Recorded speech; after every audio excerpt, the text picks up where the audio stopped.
Hello everyone, I'm Rayleigh, and I'm one of the lucky content creators picked to showcase and review romance visual novel game demos and/or the full versions graciously provided to me by the game creators that are taking part in this event, the Fall in Love Visual Novel Festival, hosted by Studio Alon. If you enjoy any of the following content, please show your support to the creators directly. Links to their social media accounts, Kickstarter pages, and the like will be provided in the description below, so please check them out if you can. Now, everything that I play will be through Steam, but if it applies, I'll also include the link to the itch.io page if you prefer to play games there. I think that's everything. If I missed anything, I'll include it in the description below as well. I want to thank again all the game developers and their teams that have reached out to me, asking me to promote their content, showcase their games, review them, all that stuff. So, I hope you guys enjoy. Hello everyone, I'm Rayleigh, and this is SoulSet. As you can see here, there's a lot of CGs to collect and endings and all that. So just for time's sake, because I don't know how long this will take, I'll be using this walkthrough that someone provided through the Steam page with the community stuff. So I'll be going through all the endings, and we'll see how that goes. There's bad endings, and you have the option to romance people or just stay friends. But we'll see how that goes later too. Starting. Disclaimer: a work of fiction names characters, businesses, places, events, and incidents are either the products of the author's imaginations or used in a fictitious manner. Any resemblance to actual persons, living or dead, or actual events is purely coincidental. Aside from Mutik is based off a real cat. His name is also Mutik. Cat. Warning: this game contains content such as strong language, blood, violence, disturbing content, use of alcohol, partial nudity, implied sex, and sexual content. Player discretion is advised. Okay. Notice: please note that this game doesn't have an autosave function. It's advised to save frequently using different slots. Yes. My lady, please. Wake up! Mariko, wake up! Ugh.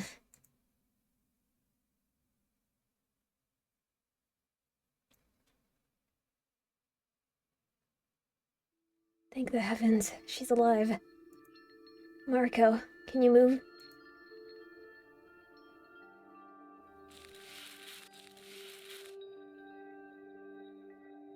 Ow.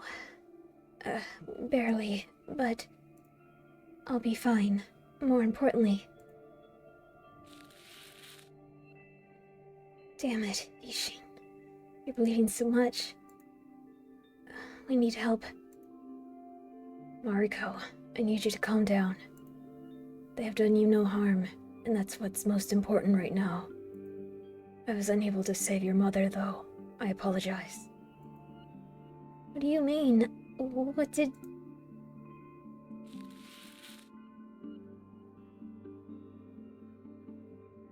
Where did we end up, even? Is this the forest outside the mansion?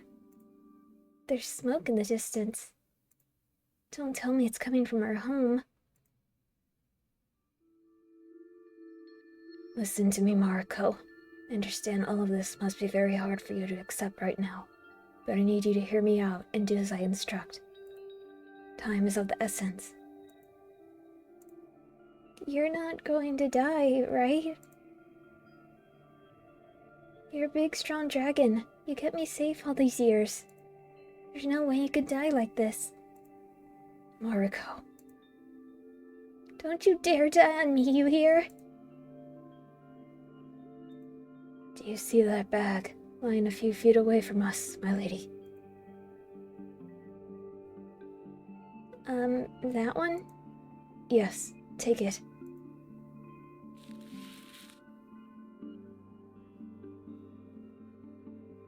There's a small glass bottle inside and a dagger? What do you want me to do with these? I want you to come closer to me. Fill that flask with my blood. Cork it well. Hide it somewhere on you. Do not ever lose it. It should be of value to you if you ever find the need for it. What? Am I supposed to sell it for millions? Ishin, gathering your blood isn't really helping us with treating your wounds right now. Ishin? Ishin! Don't you dare stop talking to me! Don't. No.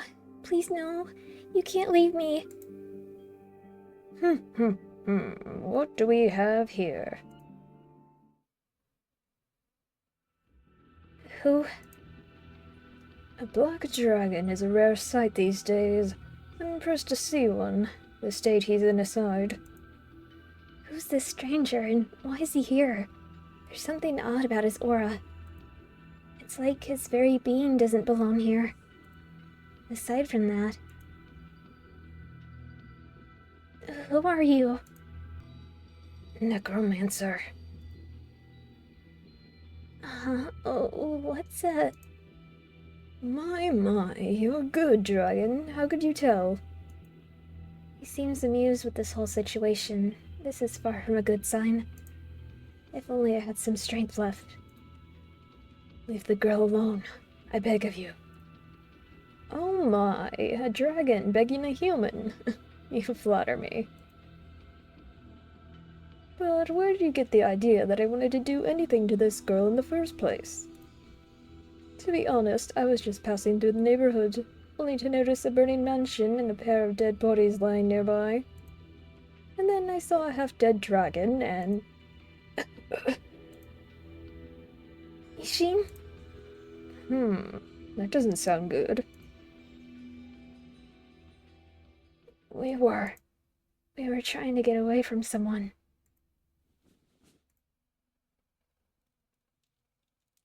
Where am I? Is this some kind of cave? There's a campfire burning nearby. And the person we met earlier is sitting right beside it. You're finally awake. Where are we? Where's Ishin? You should know that better than I do. Well, maybe he's still tired from the ride. Don't worry, he'll answer to you, eventually. You mean he's... Inside of you, yes. His soul, that is.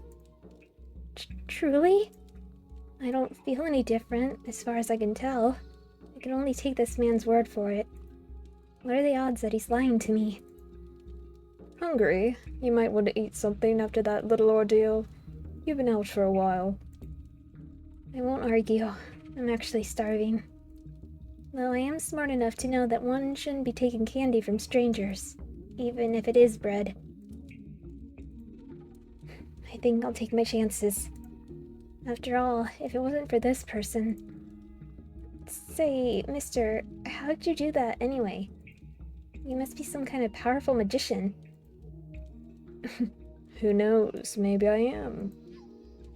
Would you teach me how to do it? My, kids these days. It would take years of practice, sweetheart. Well, that's a bit of a deal breaker. I can't possibly imagine this person staying by my side for that long, or staying by my side at all, for that matter. I need to figure out what to do now. The mansion was up in flames, and from what Ishtin said, my mother didn't make it. But maybe someone else survived. I need to go back. I remember there were caves in the vicinity of our home, so we're probably in one of them. We can't be that far away from the mansion. Who are you, anyway? When asking someone's name, shouldn't you give yours first? My name's Mariko Blairnot. You're from the Blairnot family. Why does that surprise you? Did you know my... No, I never met your parents, if that's what you want to ask. Not personally, at least. I just heard some stories. Stories? It hardly matters right now. I'm Feather Finish. It's nice to meet you, Mariko.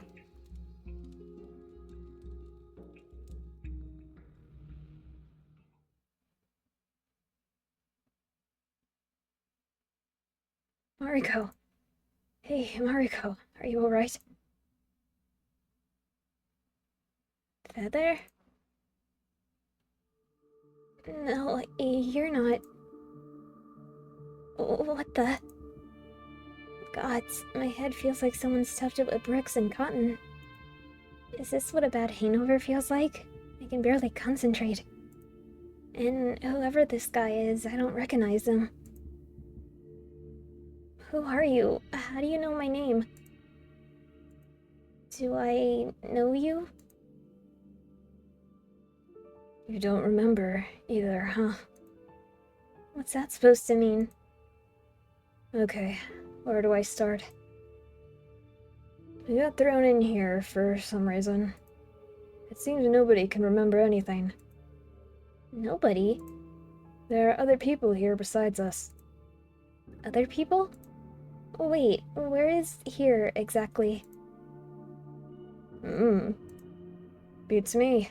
I'm as confused as you are. I'm not inside the cave anymore, though it feels like I was in it barely a minute ago. No, that doesn't seem right. My earlier encounter with Feather feels like some kind of distant memory, or even a dream, perhaps. Which is it? I can't tell whether it was even a real occurrence or not. Air around here's heavy. There's dust everywhere, but the tables look like they've been used just recently. Are we in some kind of underground laboratory? None of this makes sense to me. Okay, baby steps. What's the last thing you remember?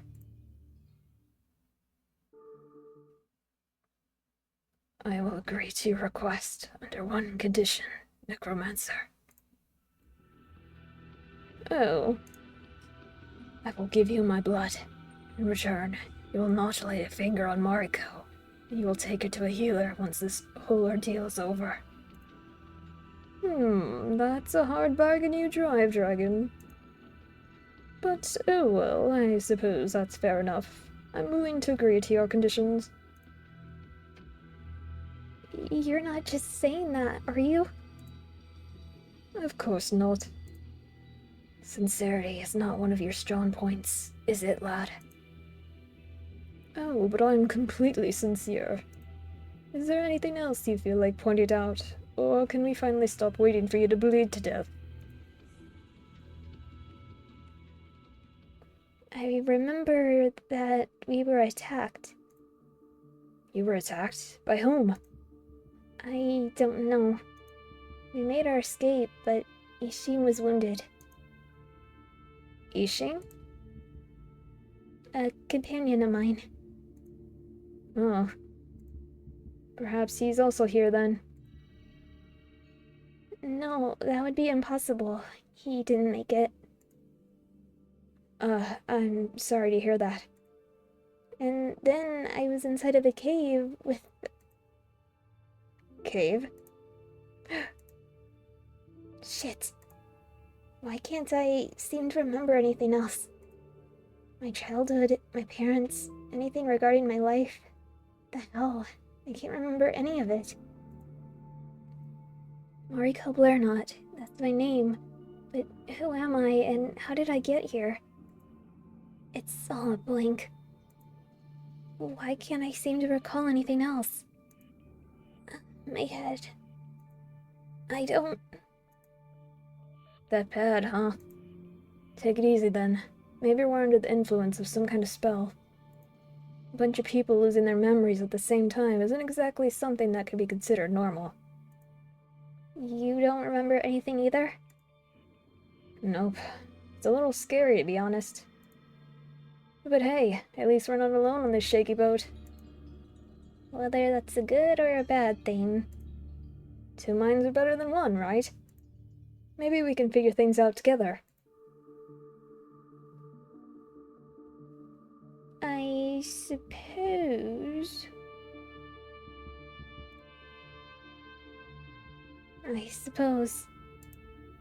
Working with someone I don't know, though. I'm not sure how to feel about the idea.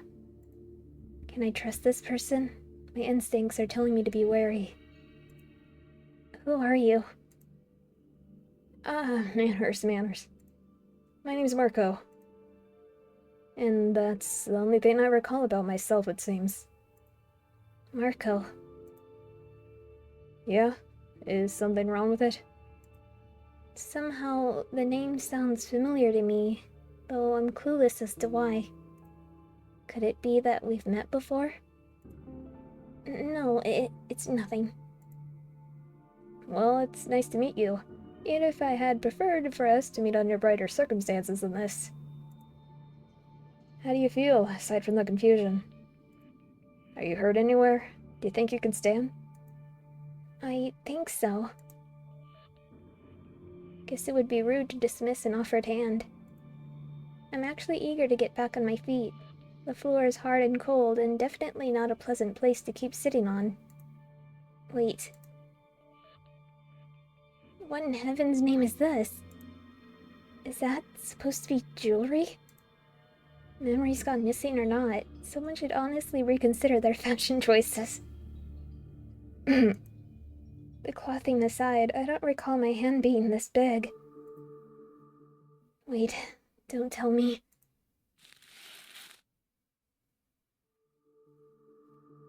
Is that me? What?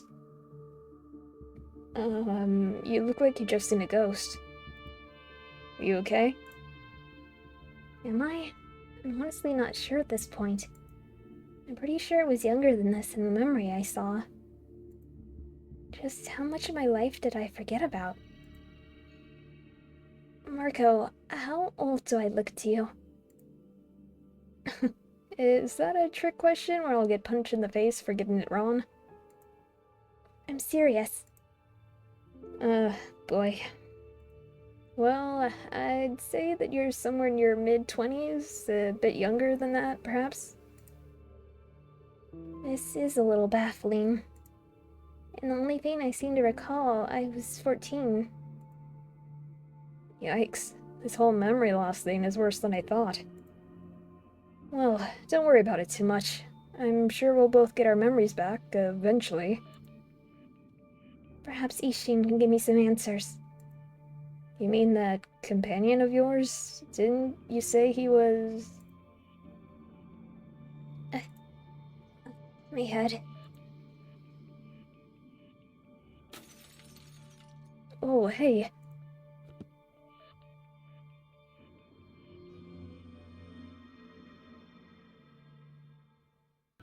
What do you want from us? If you didn't come here with the intention of helping us, then please leave. Feisty little one, aren't you? I'm no healer, sadly, but I may have an offer with a solution for you two.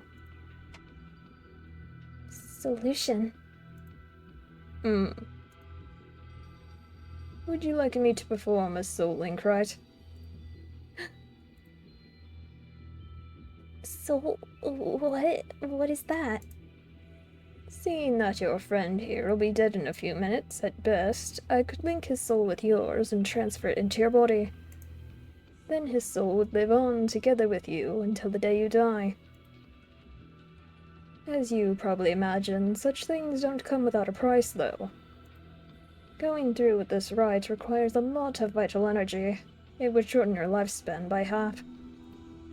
From that point on, your body would age twice as fast as a normal person's would. In other words, I would get to live to my 50s at best. Assuming you don't die by other unnatural means somewhere along the way, yes. Still eager to go through with it. I wasn't born yesterday. In all honesty, that almost sounds like making a deal with the devil. However, even with this person's odd aura, he can't be a demon. Demons don't have green eyes. Where's the catch?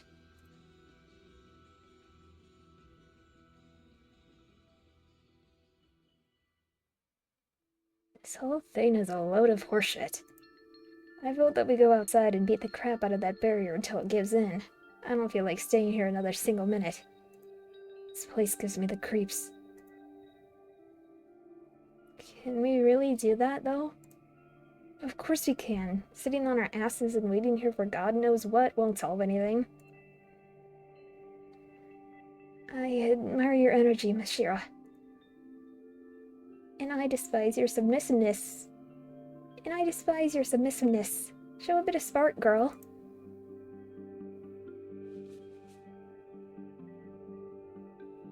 Oh, that's a relief. Seems like Miss Mariko's finally awake. Hi. Great. More people in places I don't recognize. Why does this keep happening to me? Am I about to find out that I'm an old grandma this time around? Where am I this time? You're upstairs, in the main hall. Mr. Marco and Mr. Apris carried you up here when you lost consciousness. I lost consciousness. That explains a lot. No, wait. No, it doesn't. Wait, who's Apris? Who are you? My name's Yvonne, and this person here is Miss Shira. Yo. Just don't get too friendly with me. It's a waste of effort. Please forgive her. She's not taking the whole thing too well. It seems we're all in the same kind of predicament. It gets people on edge. You mean that you don't remember anything either, and you have no idea why we're here? That's right. So, where's Marco and this Apris? Mr. Marco went down to the basement to investigate it further. Mr. Apris went out to the courtyard to see if there's any way out of here. We decided to stay here and watch over you, just to be on the safe side. Okay. Wait, what do you mean by another way out? Well... Someone set up a stupid magical barrier around the whole place. Can you believe that? We're trapped in here like some rats. Whoever thought that this was a good idea is getting a punch in the face from yours truly.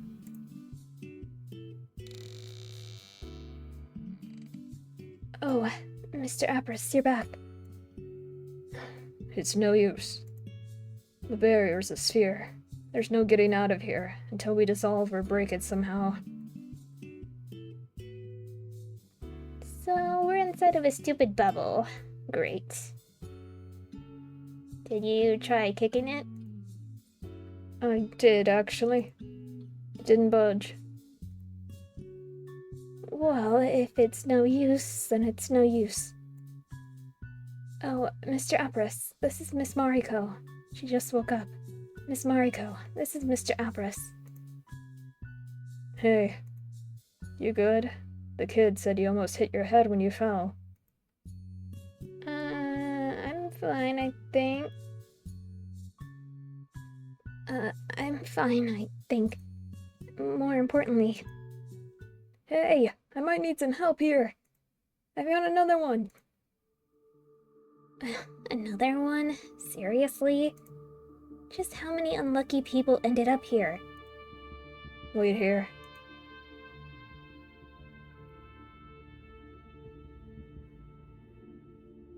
Oh dear, what happened to her? I found her like this at the end of the corridor.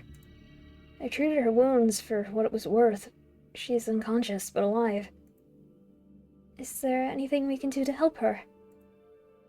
For now, our best bet is letting her rest. Even if it turned out that one of us could use healing spells, we need to have our memories intact to be of any use in that regard. You think one of us might be able to cast healing spells? The possibility's always there, isn't it? Regardless, we can keep an eye out for some fresh bandages, assuming there are any around here.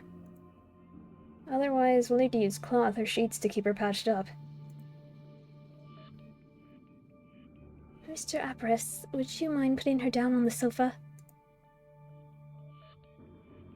She doesn't seem to have a fever, at least. That's good. Well, there's not much of a point in staying here and worrying over her. We still have the rest of the building to investigate.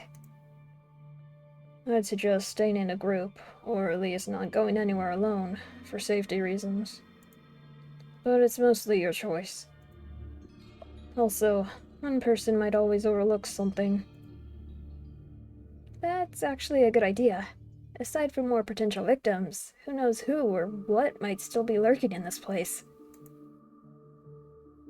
And nobody would be tempted to pull any suspicious shit behind everyone's backs while having someone to watch over them at all times while we're at it. That too. And since you kindly point that out, Shira, would you mind teaming up with me for the time being? Har har, if I must. I wanted to check what's upstairs. We might as well go there first.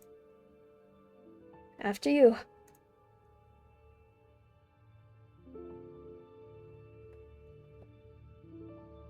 Mr. Apris, would you be alright with checking this floor with Miss Mariko then?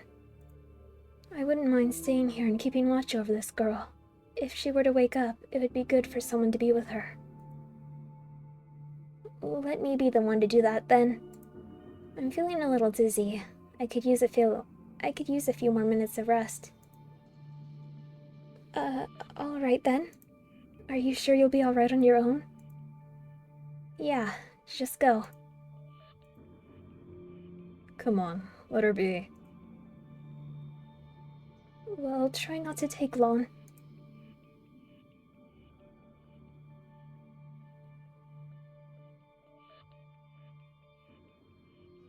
That's one lie told. Though I guess it's not much of a lie when my mind really is a mess. I just need a moment to think in peace. This girl, I don't recognize her either. Not a single person I met here has felt familiar in any way. Who are these people? Why are we here? Did we know each other before we ended up here with our memories missing? This whole situation doesn't make any sense to me. And then there's...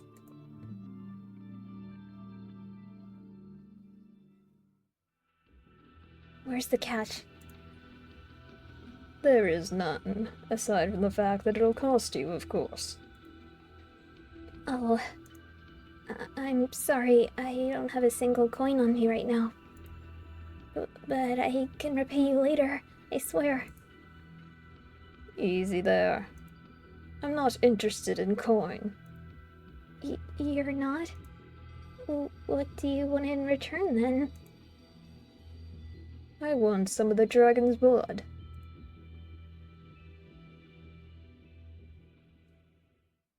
These memories aren't really helping me with anything either. Though there's one thing I keep wondering about. Marco said that I look to be in my 20s right now. If I am to trust the bits of memory I have, I should have started aging twice as fast after the rite. I think I was 14 back then. So it should have taken at least 6 years to get to where I am right now. Under the rite's conditions, those 6 years would have been halved to just 3. Well, physically wise, at least. My mental age and physical age should be considered separately at this point, I suppose. If it turns out that I really am 20, physically, then mentally, I'd be 17 right now. If I was 18, I'd look 22. If I was 20, I'd look 26. I have no idea how old I really am. I can say one thing for certain, though. I don't feel like a child anymore.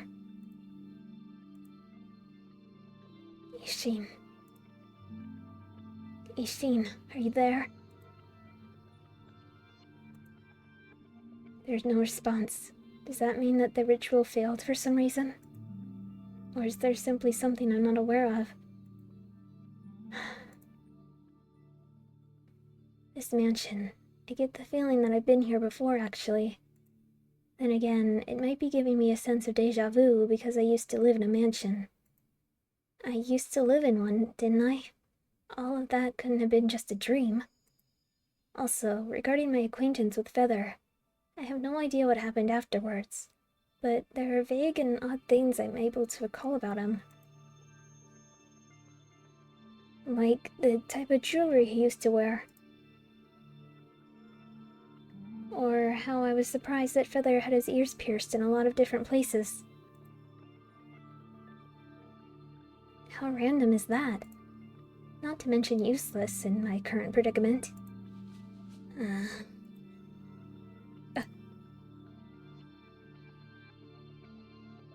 Hey, can you hear me? Is she waking up? You're Mariko, aren't you? I could hear all of you talking, even though I couldn't move. Did you now? So you're more or less aware of what we're dealing with. We're trapped in this building. Nobody remembers anything, including how we got here. And it's advised to stick together until we know more. That's the gist of it. What about you?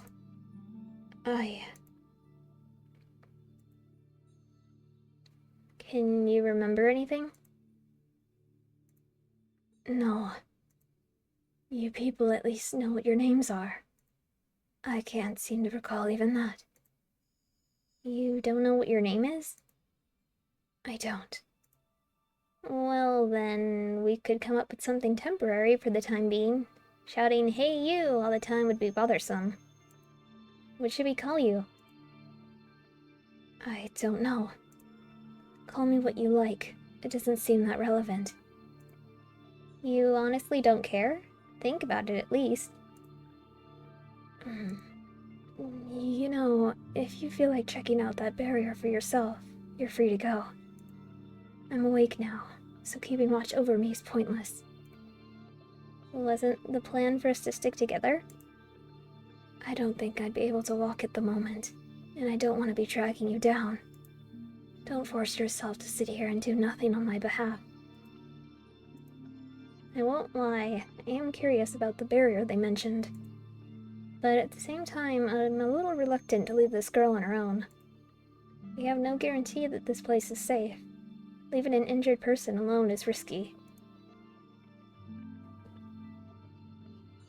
Wait in the hall and keep watch. I don't feel like going anywhere. Suit yourself.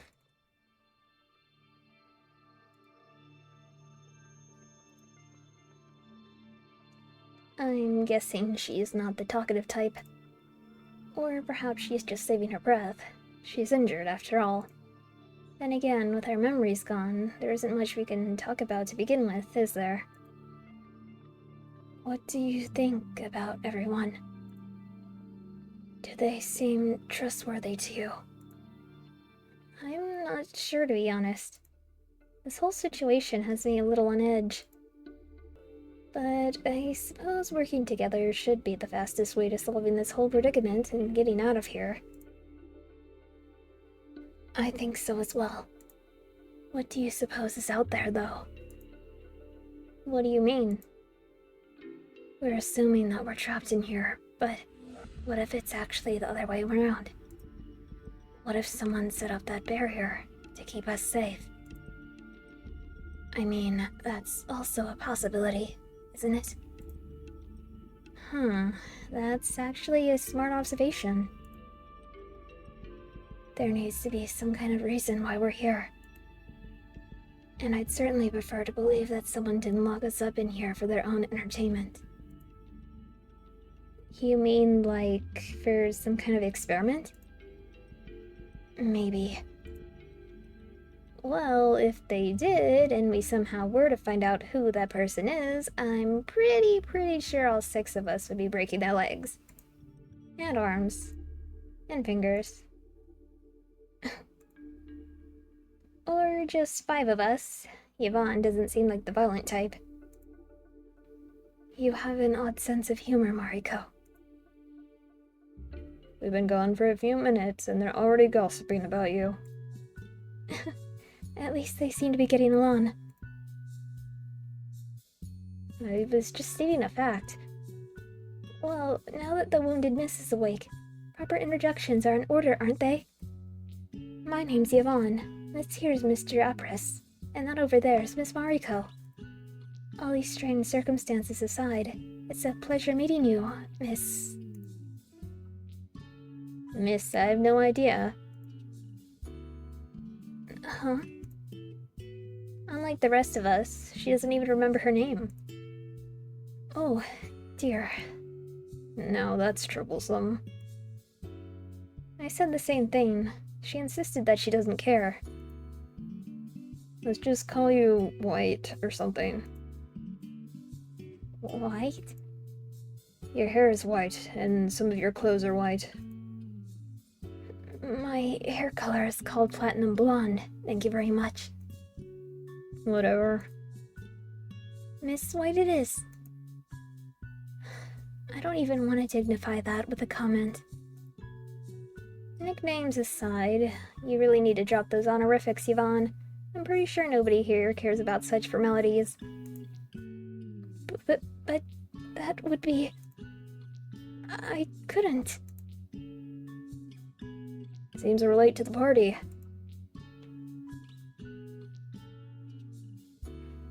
It's because you're moving like a snail. I'm shorter than you are. Show some understanding. What is this understanding that you speak of? Not only Miss Mariko and Miss White are getting along. What was that? Girl, you need to get your ears checked. I think you hit the nail on the head, Yvonne. Do you guys want me to scratch your eyes out? What? Oh, you're awake. I've been awake since before you even got here. Well, you should have said something. How do you feel? I imagine I've seen better days. It's hard to argue with that one. Let me check those makeshift bandages of yours. You might need to change them if they soak through. There are a lot of sheets we could use for that upstairs. Apres, we're counting on you. Why the hell am I supposed to go? Because that would be a very gentlemanly thing to do. Besides, I've already been up and down those stairs once. Don't make me go through that again. I swear, you people.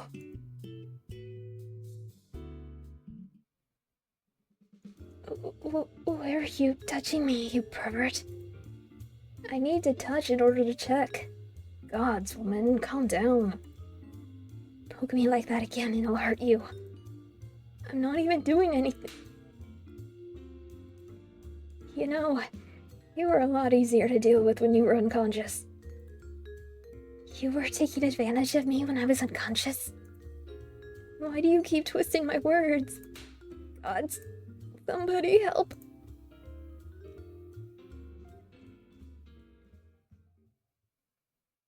Miss White? It sounds like some old lady's name. Just saying. It does. Should we go with purple instead? For all that is holy, don't make such a huge deal out of this. If you continue getting so riled up, your wound might open up again. Just saying. Purple sucks as much as white does, if you ask me. How about violet? I swear, I'm starting to hate you people. Mariko didn't suggest any names yet, did she?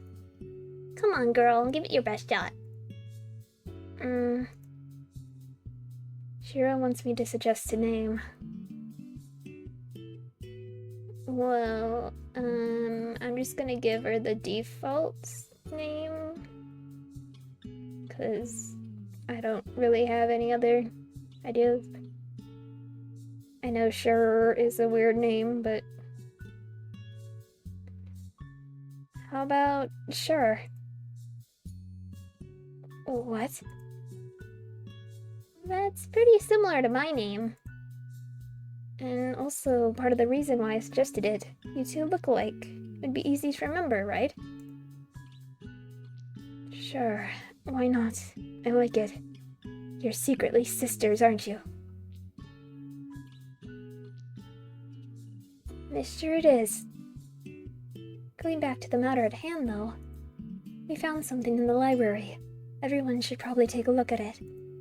Miss Mariko especially. Huh? Okay, if she needs to go, who's staying behind with Miss Sure this time? Are you volunteering? Nope, there's no way I'm missing out on something crucial. I wanted to investigate the library for myself as well. Then how about I... No. You two sort this out between yourselves. Hey, how about we play Fire, Water, Leaf? Are you familiar with the game? I am, actually. You're on. This should be entertaining to watch. Fuck this game. A sore loser, are we?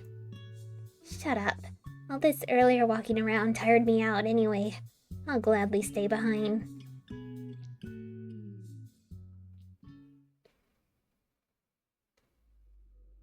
So, this is the library they were talking about. This place is huge. I have the feeling that reading all of these books would be impossible in a single lifetime. Wait, this library seems to not only have spell books, but also alchemy-related books. With the right recipe, I might be able to mix up a potion that could help us in getting our memories back. Could you really do that? In theory, at least. When I investigated the cellar, I found all kinds of ingredients down there. I could try working with those. How convenient. Alright, I suppose it's worth a try. What kind of books do you need? It's hard to say. I need to look over them to be able to tell. Just give me a bit of time. It's not like we're about to go anywhere. Meanwhile, we could show you that painting. We found it wrapped up in some sheets in between one of the shelves in the wall. Now, what's so special about a painting that it requires everyone's attention? Here. A part of it seems to have been damaged by fire. One person on the picture is unrecognizable. But there's no mistake. It's a family painting. And while it's hard to tell who the people on it are, I can imagine what Yvonne and Apris are trying to get at. It's because the woman and the girl on it are both blonde, isn't it? You think that's me? Come over here and read the description on the back. There are words written in ink on the back of the canvas. Mary Ann, Kavan, and Mariko Blairnot, year 206. Huh. Is Blairnot your family name? I believe it is, actually. And there's no doubt. This painting must be related to you somehow. At first, we thought it was you. But then we searched over some of the books. And the latest date we found on them was year 256. So, if someone painted this thing 50 years ago... It can't be me. That's the logical conclusion, if this painting is at least 50 years old. However, something puzzles me here. The name Marianne. My mother's name was Marianne. Or at least that's what I recall her name being. What sense does this make? Perhaps it's my grandmother? It's common for people to name their children after their parents. Is it common for people to name their children after their parents? Can't say I know. It does seem like the only logical conclusion. What's more, if this painting is related to you, what would it be doing here if this mansion wasn't yours or your family's? This mansion. I won't lie, I do recall having lived in a mansion during my childhood, but from what I remember, it burned down. Then again, that happened when I was 14, didn't it? A couple of years could have been enough to rebuild it, at least partially, assuming it had the funds for it anyway. None of this makes sense to me. Nothing at all? You sure? You're not hiding anything from us, are you? I assure you, I'm as confused as you probably are.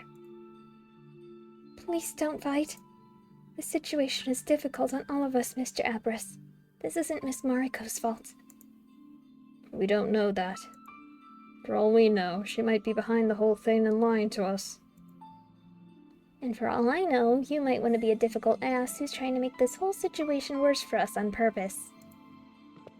What'd you call me? An ass. You want to take this outside? No! Mr. Marco, please say something to them. Watching you guys interact is a treat. But Yvonne's right. Don't end up at each other's throats because of a painting that might mean anything. Maybe we'll be able to make more sense of it later on. I have some good news, at least. I managed to find the right book.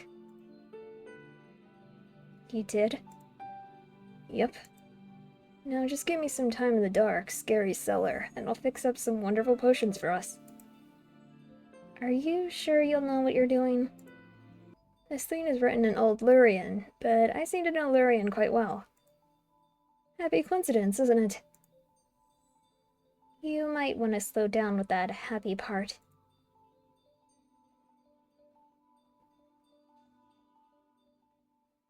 Oh, dear. I just remembered something. Oh, what is it? My name. I think Mariko's right. My name really is Sure. Wait, seriously? What? Mariko, how did you know? I didn't. It was simply the first thing that came to my mind somehow. So, could it be that we knew each other before? I have no idea. Okay, so that means Sure and me really do have similar names. The question is, does that mean anything, or is it just coincidence? Did you remember anything else along with your name, Sure? I'm not sure. It's hard to explain. I suddenly have this memory of being inside some kind of tavern. A tavern? Yes, and someone was calling me by that name. But it's all hazy, like in some kind of dream. Well, that's a good sign. Maybe we don't need any potions to get our memories back. Maybe, but do you really want to take your chances with that? Have you remembered anything yourself in the meantime? I haven't. Neither have I. If we have the means to do something, I say we use them. Assuming these potions won't turn out to bring us more harm than good. Hey, I wouldn't let us drink anything if it would be dangerous to do so. See, that's another issue altogether. None of us here seems to be familiar with alchemy besides you. How can we be sure you're even telling the truth with these things? You can read, can't you? Do you want me to show you the book? Okay, time out. What the hell are you guys talking about? We should explain what we found in the library.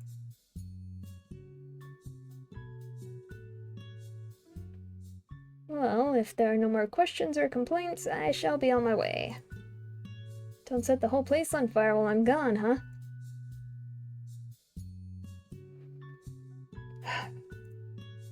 I really hope this is going to end well.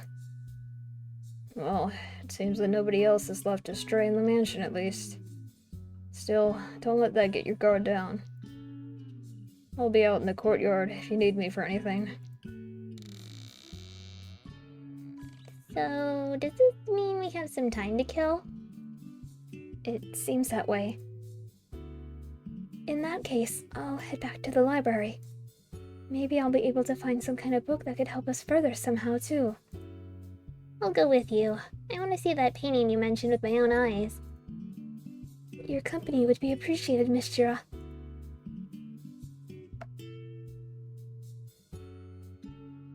And I'm still not going anywhere. Tough luck, Blonde.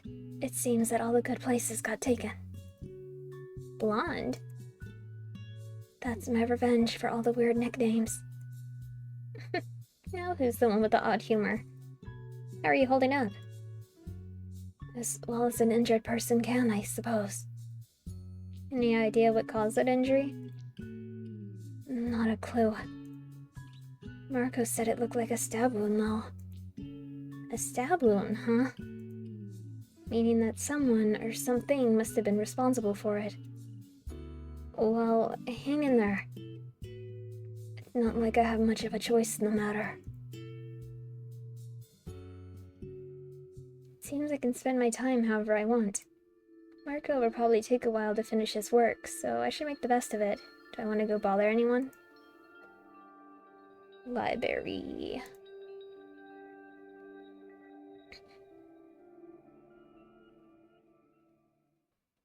Yvonne is sitting by the table, lost in a pile of books. Shira's standing further away, observing the painting we found earlier. Yvonne...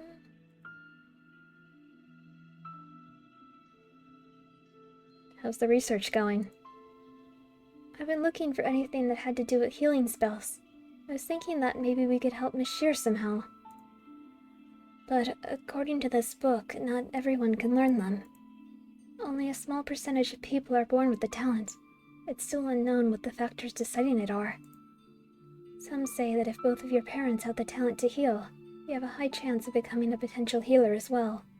But even then, it's not granted. Some claim to have seen cases of healers being born into families that haven't had any healers in them for centuries. In other words, you're either born a healer or you're not. It mostly depends on Lady Luck's will. That is worrying. What are the odds of one of us being a healer? Damn it. If only my mother was here. She'd be able to heal you. If only I could. It is not your fault, my lady. Still, You know, I recall my mother being a healer. Really? But I'm definitely not one. Are you sure? Some say that the talent can lay dormant and resurface at a later age. No, I'm positive. I'm definitely no healer. What about you, though? Me? You seem like the type to want to help people all the time. I'm not sure about that. I don't recall using healing spells on anyone, at least. It might be that you simply don't remember. Now you're just getting my hopes up, Miss Mariko. You seem like you genuinely want to help Sure. How can I not encourage that? Thank you. I really appreciate it. So, anything else? Well, it also says that a healer is unable to heal themselves. Really? Why's that? When you heal another person, you share a portion of your own energy with them, which makes the whole thing work. Sharing your own energy with yourself is... It's like pouring water from a vase back into the same vase, you could say. You gain something by losing the same amount of something. That's why it doesn't work. But a healer can heal another healer, of course. So, self-sufficiency is a problem. Yes, healers are useful allies to have, but they are also vulnerable. That actually makes a lot of sense, now that you explained it. There's a lot of knowledge hidden in these books.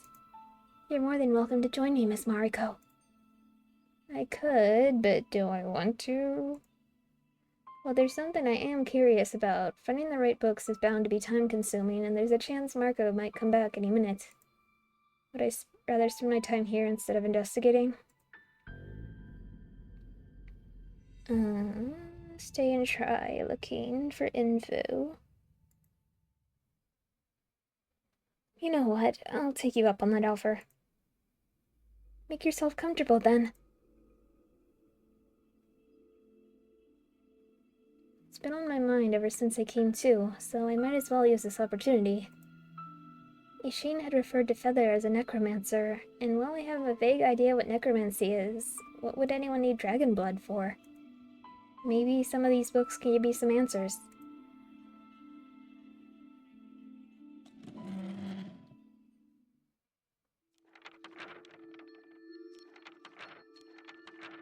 This isn't really helping me much. It says here that dragon blood's a rare ingredient for some potions. What kind, they left unspecified, and that necromancy has become a forbidden art dozens of years ago. So, Feather was playing around with forbidden arts. Such a shocker. Oh good, you're both here. Sorry for interrupting your research, but we have things to discuss. Can you tell the others to gather in the library? I'll carry the potions upstairs in the meantime.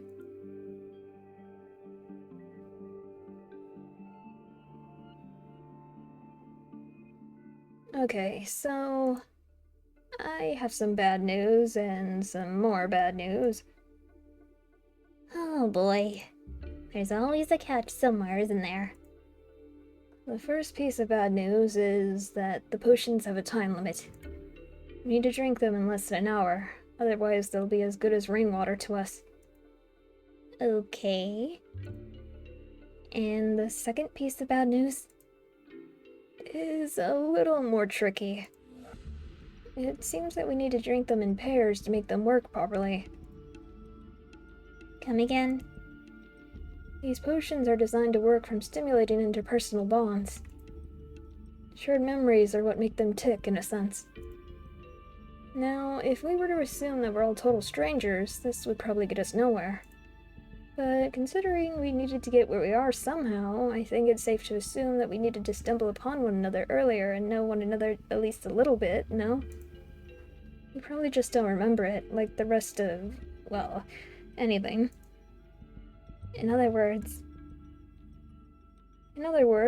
first of all, we decide on 3 pairs that we're going to stick with for this experiment.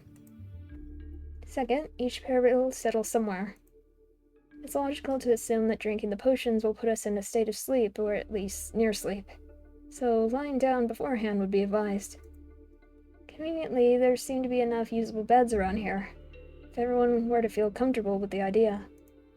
And third of all, we drink the potions and see what happens.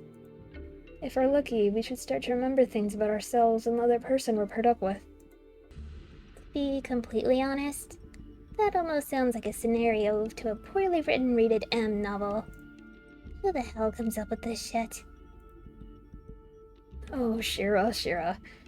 I'm honestly starting to wonder what kind of places your mind wanders to all the time. Piss off. Like you're one to talk. I don't want to hear that coming from someone who touches girls in their sleep. I was checking Shira's bandages. How many times do I need to... Dear God. Alright, enough. We're in a hurry, aren't we? If you want to argue, save it for later. Are you sure these potions are safe for us to drink, Marco? Well, safe-ish. There were a couple of possible side effects listed in the book. Nothing worse than exhaustion or nausea, though. We should be fine. I swear, this makes me puke all over the carpet.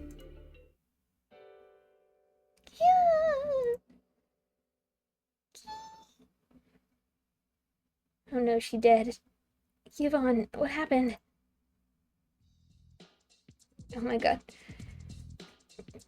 I'm assuming you're... male? Gods, girl. Do you want me to go completely deaf?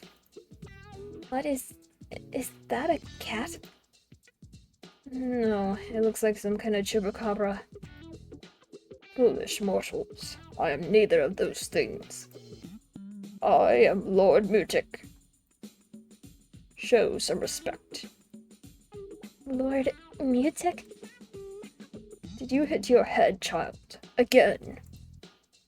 Somebody, get me a knife and a bag. We've all lost our memories, including Yvonne. Is that so? You're, Did you just summon me by mistake? I'm your summoned spirit. Well, one of your summoned spirits, but the others are not really worth mentioning. I'd count forgetting all about them as a blessing, child. There's more? Wait, does that mean I'm a summoner? Poor excuse for a summoner, more like. Let's be honest, you have more talent at napkin folding. Napkin folding? If you summoned me by mistake, then you probably don't know how to send me back either. I do hope you're going to figure it out in the next hour, tops. What a bother. I'm not dealing with any of this.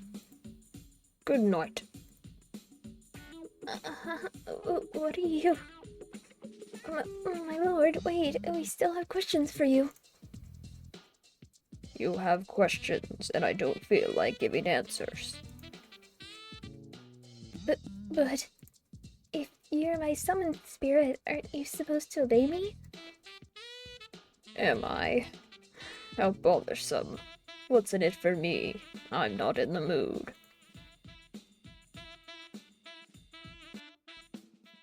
Wow, that's harsh, man. No kidding.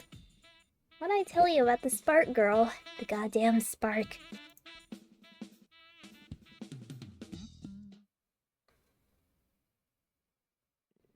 Cycling purring effect intensifies. She got manipulated into petting and scratching the evil beast. Hang in there, Yvonne. Okay, we're seriously starting to run out of time, and seeing that nobody really trusts anyone here quite yet, to make things fair, I propose this. We have a deck of cards that I happened to find earlier. We'll take out a king, a queen, a jack, a 10, a 9, and an 8. That's one card for each of us. There you go.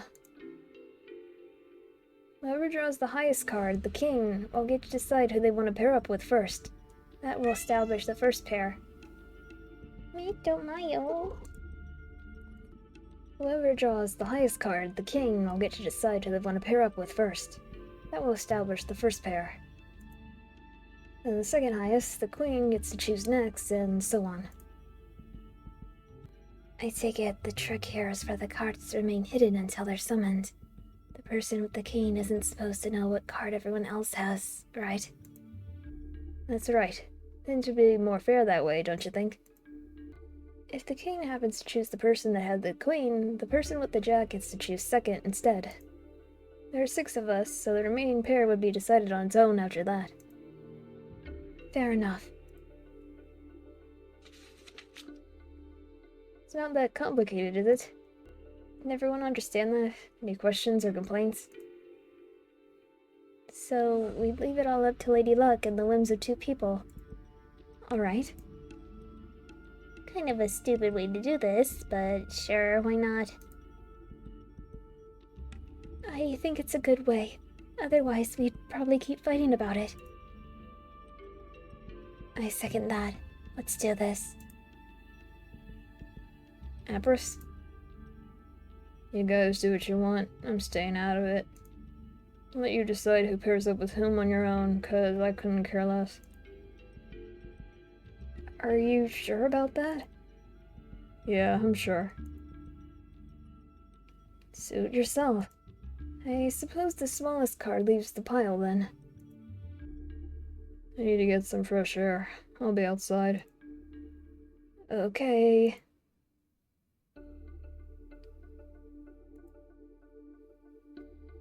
Someone woke up on the wrong side of the bed today.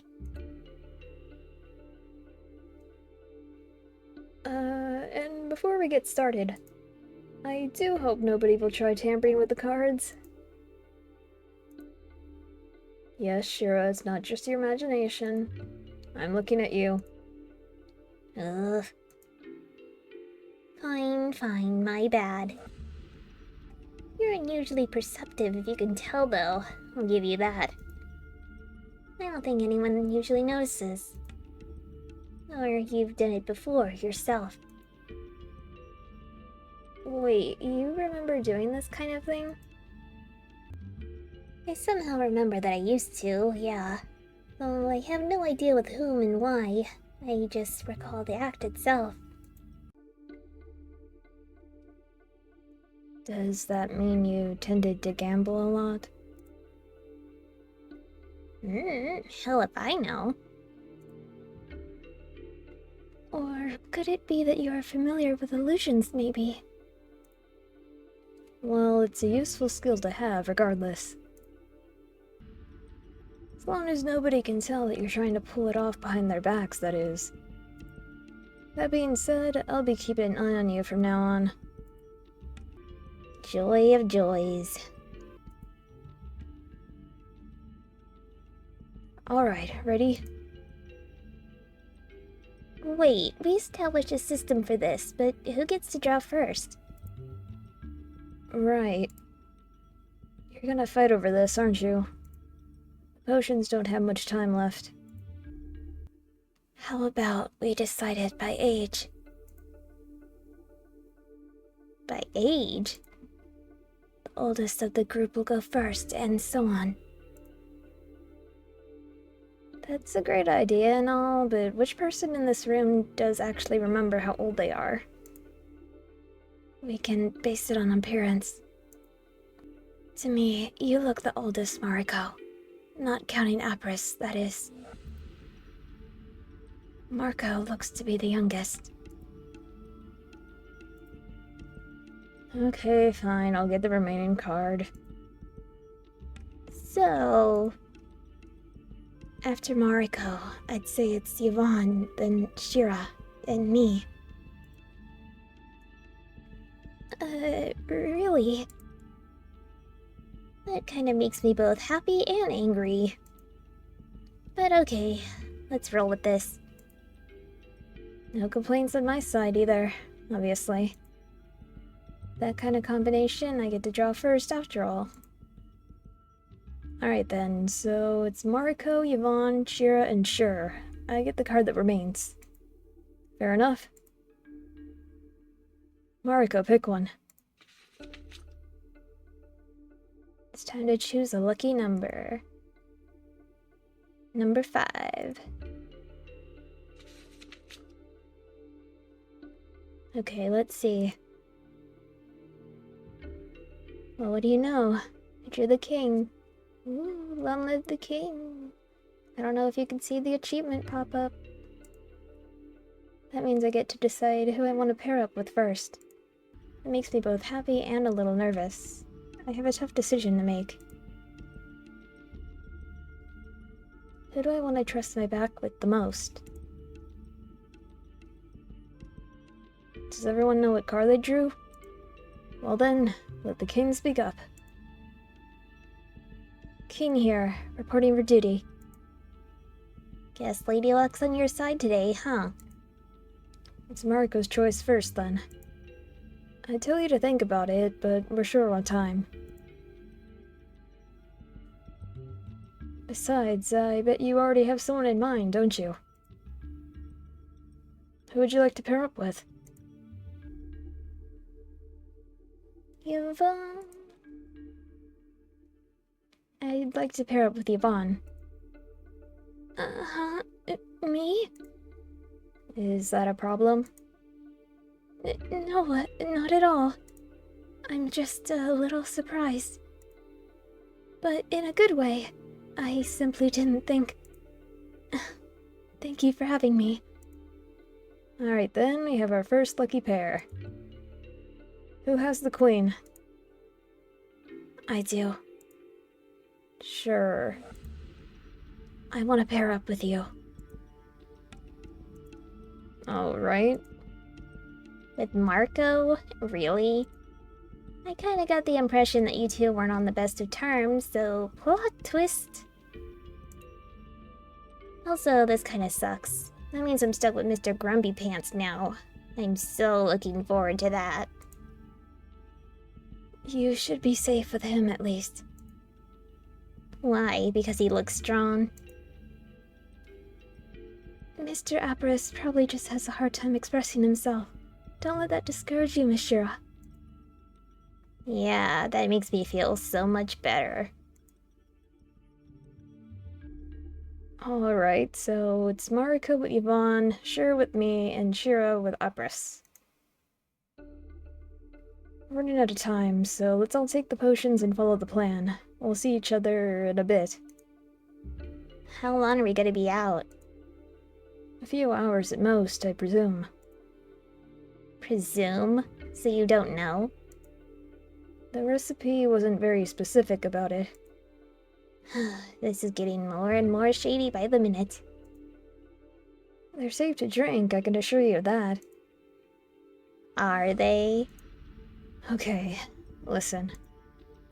I'm just trying to get my memories back. It unnerves me that I can't remember anything myself. I offered you all the chance to join me in this plan from the goodness of my heart. It's up to you if you want to trust me or not. To be frank, I don't really care what you decide to do. So, if you'll excuse me, I'd like to drink these before they turn bad.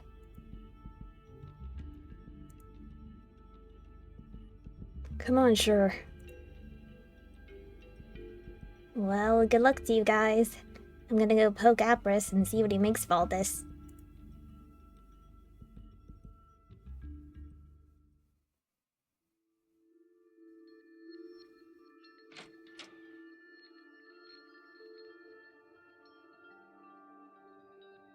Is this the room we're staying in?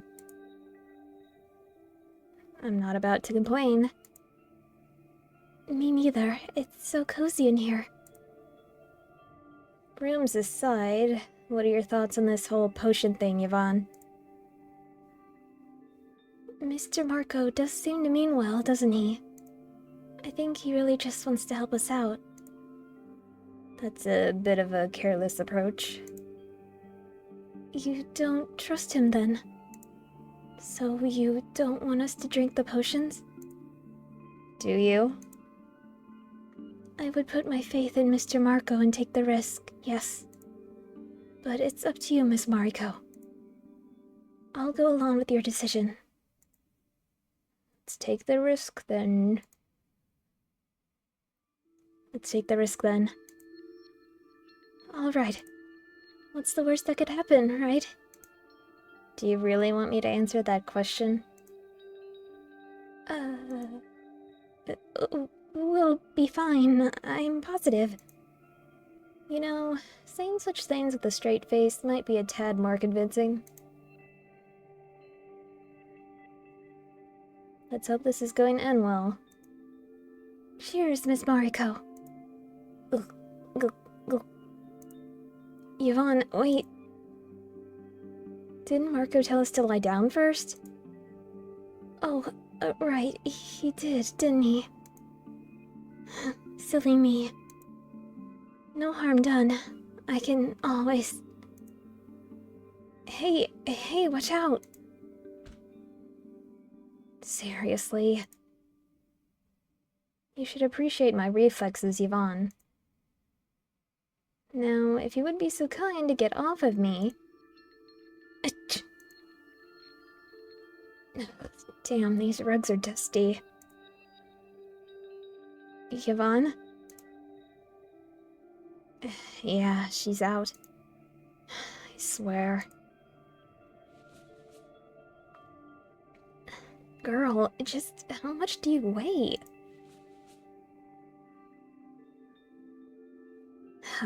There, she's on the bed. I suppose I should join her and drink this potion as well. I'm not going to go back on my word and betray her trust, especially when Yvonne took the leap of faith first. No matter how careless I think all this is. Ugh, this smells horrible.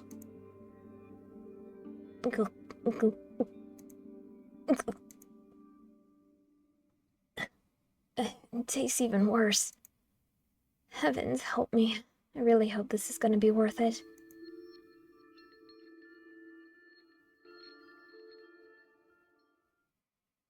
Miss Mariko. Wakey, wakey, Miss Mariko.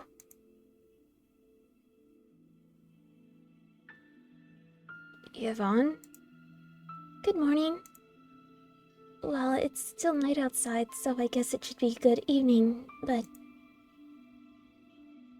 Good nothing. God, I feel horrible. I don't feel well either.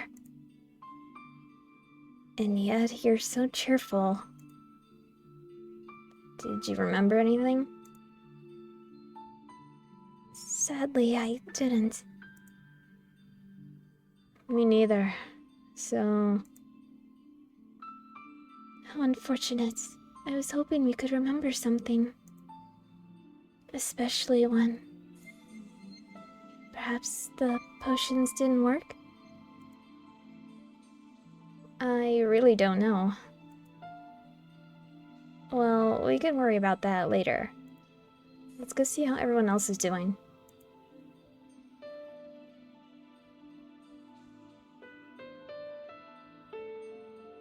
It seems nobody's here yet. Are we the first to wake up? It seems so. Or maybe everyone already went somewhere else. I'll go check if Apris and Shira aren't still out in the courtyard by any chance. Oh dear, I hope they're not. It was really cold outside. But alright, I'll go check if anyone's in the library then.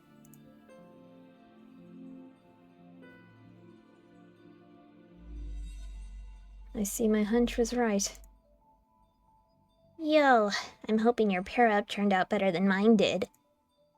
Is it that bad? Oh, that guy is like a rock. I'm unable to engage in a normal conversation with him. He refused to drink the potions, and hey, that's something we both agreed on, at least. But anything more than that, he's been mostly staring off into space this whole time. Didn't you think about coming back inside? It's cold out here. I did go back, but then I got bored, so here I am again. Besides, the cold doesn't bother me as much. I believe I have more layers on than any of you. Miss Mariko. What is it? I found something in the library. It was lying on the table. The hell is that? There's something written on it. There's a soul stone hidden somewhere in the mansion. It's your key to getting out of here. Find it. FF. Feather. These initials. Could it be? We should let everyone else see this, shouldn't we? Let's wait for Shira and Marco to wake up.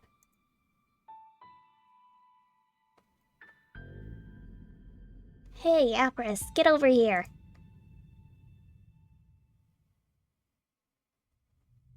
You found this here? Yes, it says something about a soul stone. Who wrote this? Okay, first things first. Everybody calm the hell down. Let's go over the facts. Someone had to write this note and place it here. Meaning that it must have been somebody from our little group of 6. Either that, or there's someone else in the mansion, whose presence we're not aware of. Until proven otherwise, we're going to stick to the we're alone theory. Yvonne was the one to find the note here on her own, yeah? That automatically makes her the main suspect. She could have written it herself, claiming that she's found it. However, I'd like to point out that anyone could have done it. Weren't we all in pairs this whole time, though? Shira's right. Of course I am.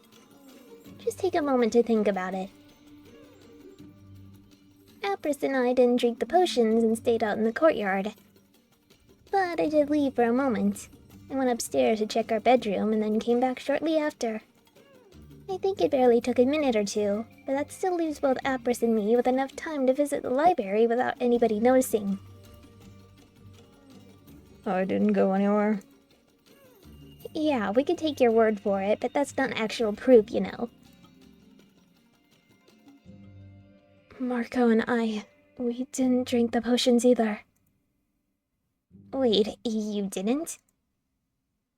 I wasn't about to force her into it. We stayed in our bedroom the whole time and didn't split up for even a second. What sure said.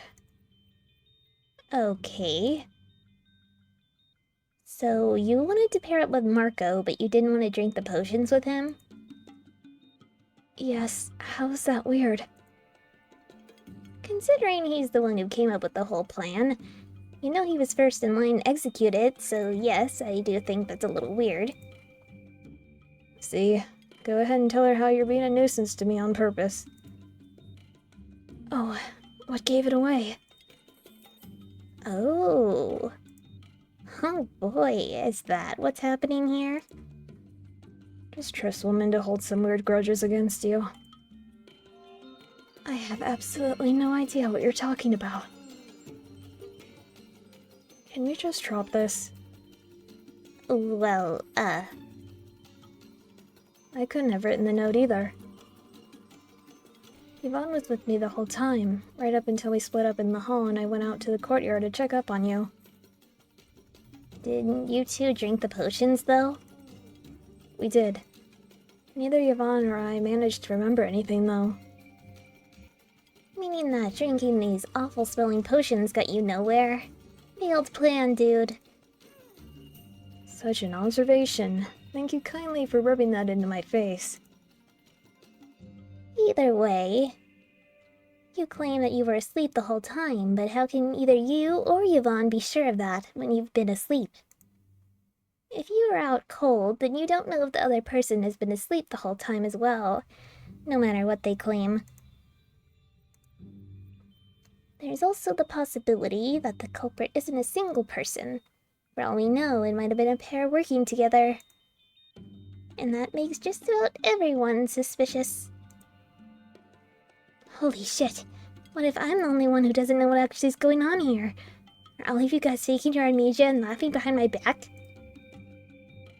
Paranoid much? But whoever wrote this note is trying to help us, right? Shouldn't we be thankful for that? Yeah, this is something I don't get. Unless it's some kind of trap.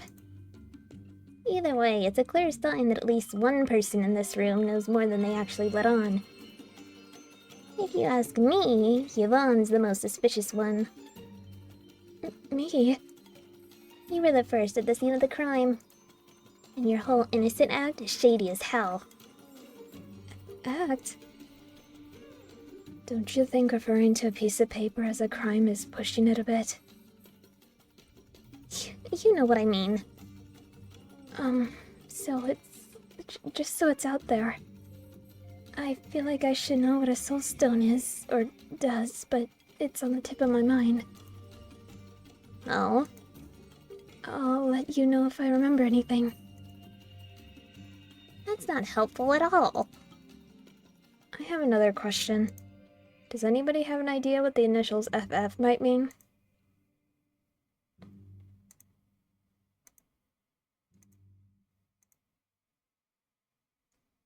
Feather Finich. Valenche. I don't know. It's just screaming at the top of my mind. But I feel like pointing that out will make me only more suspicious in everyone's eyes. I'll keep that to myself, at least for the time being. The only thing that comes to my mind should be censored, so I won't even say it out loud. Fuck. Is the court dismissed for the time being, then? What do we want to do next? Are we going to search for this soulstone? I don't even know what it looks like, or how big it's supposed to be. Where do we even start? This mysterious stranger should have given us some kind of clue at least. Well, we need to start somewhere. Should we stick in pairs, just like we did up until now? That sounds like the most reasonable thing to do.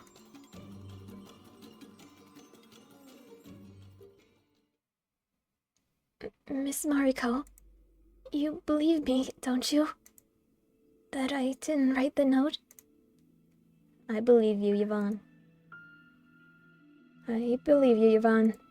Don't worry, I'm not suspicious of you. Thank you. That means a lot to me. Of course, I never suspected you of being the one behind it either.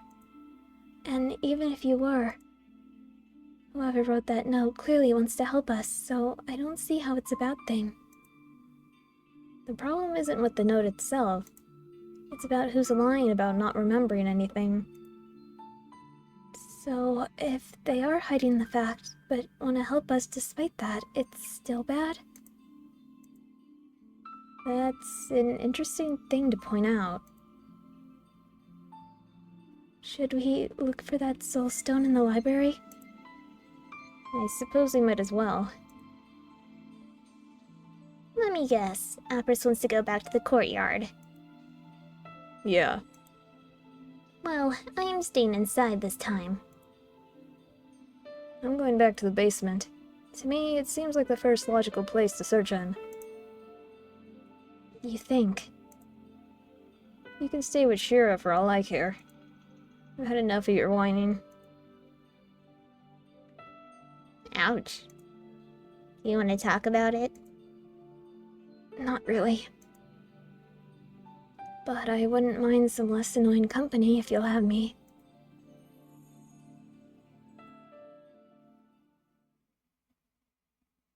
So, a soul stone should probably look like a stone, right? I believe so? I do hope it's not hidden somewhere in a fake book or something. Finding the right one would take ages with the amount of books this place has.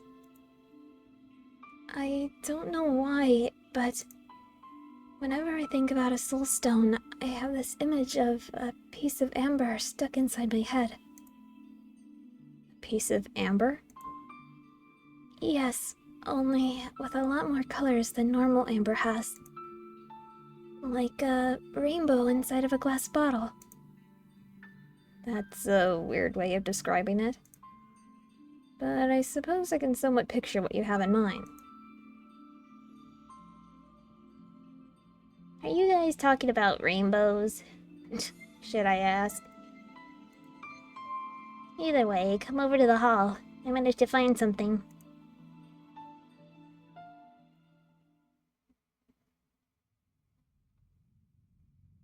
Everybody, take a look at this wall.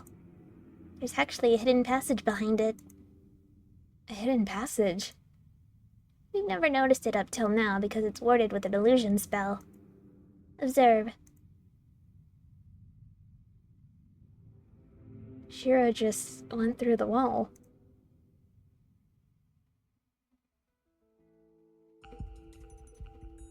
You're right, we can just walk through it just like that.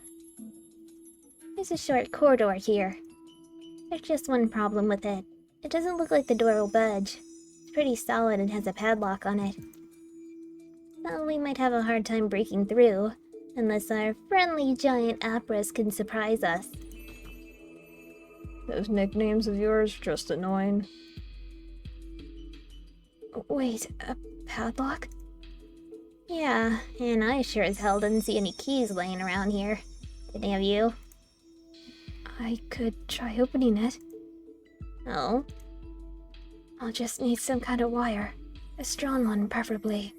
Something like a hairpin will do. Do any of us have a hairpin on them? Damn, I knew I should have left the ribbons at home. Wherever home is, anyway. Anyone carrying sharp, dangerous objects on their person, confess. Yvonne. Huh? Come on, you need to have something.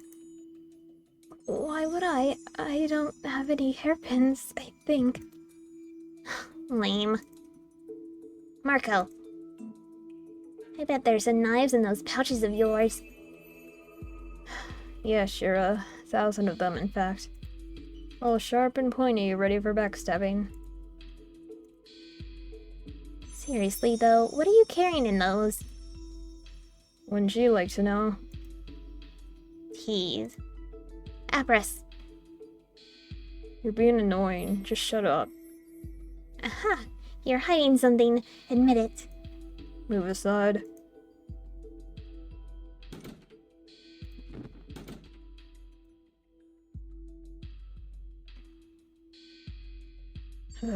It's no use. Damn. I suppose it's time to split up and look for wire instead of a stone. Wait. My claw ring is made out of some kind of metal and it's pretty pointy at the end. Would it work? It might be too thick, regardless, but I could give it a try. It's not as though I'd care if you broke it. Let me just... Huh. What's wrong? I can't seem to get it off. Really? Is it stuck? Miss Mariko, would you mind if I took a look at it? Be my guest?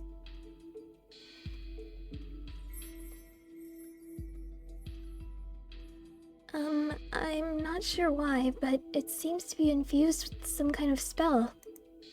I can feel an odd aura emanating from it. You're able to tell such a thing? That means you're not? Perhaps I'm simply more sensitive to such things. When I close my eyes and concentrate. What's wrong? It's nothing. I thought I felt something, but it's gone now. What are you blabbering about, child? Oh no, the cat's back. Maybe it was simply Lord Mutic's aura that I felt. Hey, cat, maybe you could lend us a claw and open this damn door? Surely you jest. I'm not even talking to the likes of you. Well, you just did.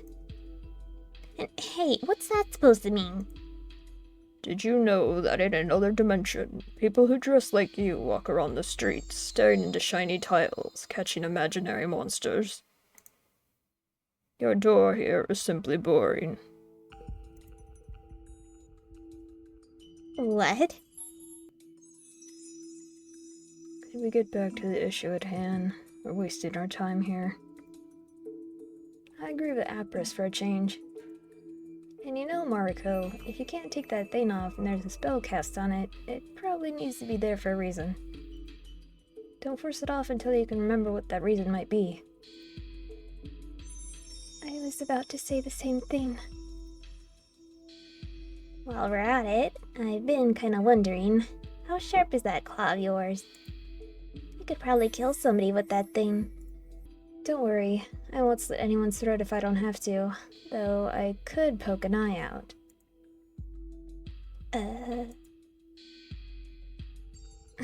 That was supposed to be a joke. This thing isn't even that sharp. Well, since we're out of options for now, let's go search for a wire. Wait, What is it? you know, technically I should have some metal wires inside my corset. I might be willing to sacrifice one for the greater good. So you've been accusing everyone of having sharp objects on themselves while you had some yourself. This makes you a hypocrite. Hey, piss off! This was a last resort option. Like hell, I ruined my outfit without a second thought. Besides, it's just a wire. And a piece of clothing. Who in their right mind would plan to murder anyone with that? Even a sock can kill.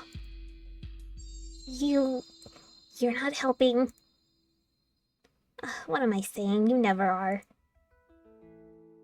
We appreciate your sacrifice, Shira. I can try pulling one out from the back. We just need something sharp to make a hole in the material. My claw could be sharp enough to do that. Oh boy. Just don't stab me while you're at it.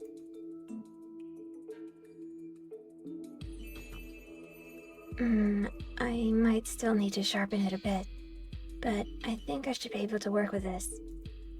Just give me a moment. Is now a good time to make some bets? What kind of bets? Whether we'll be stuck in this corridor for the next couple of hours, or... Oh. Well, that was fast. Go, sure! My heroic sacrifice didn't go to waste.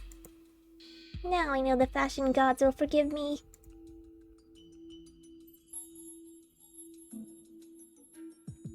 So, you're good at lockpicking. How many houses did you rob?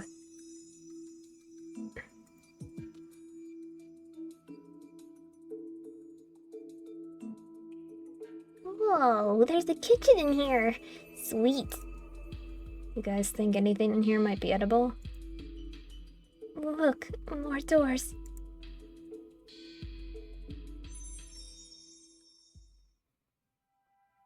Oh boy, as if the front yard wasn't creepy enough. I already know this is going to become someone's new favorite place. There's a bridge here. And another building further out. It looks like some kind of mausoleum. Please tell me it's not a mausoleum.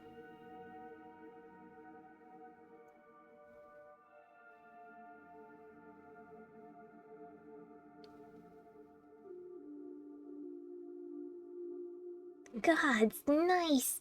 Someone went all out on this. The water's warm.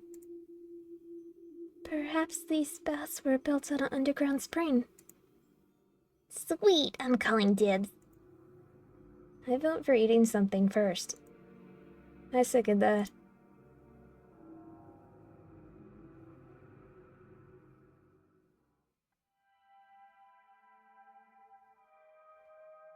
And this is some kind of aisle?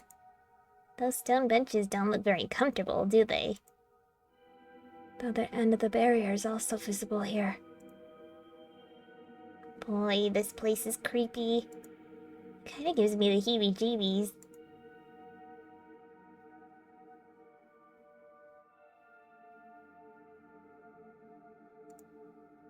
Why'd you stop?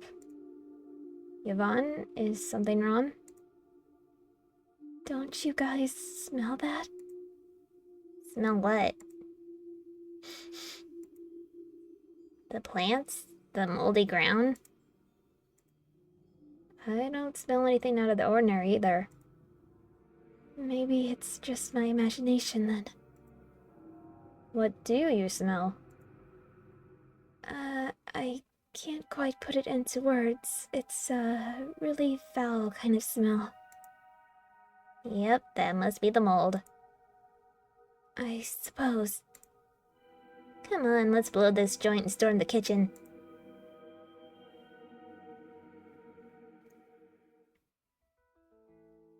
Surprisingly, there's actually a fair amount of food stuffed into these shelves. That's almost too good to be true. Let's hope it isn't all over 100 years old. If you think that's a lot, take a look at this. Some kind of cold storage in here.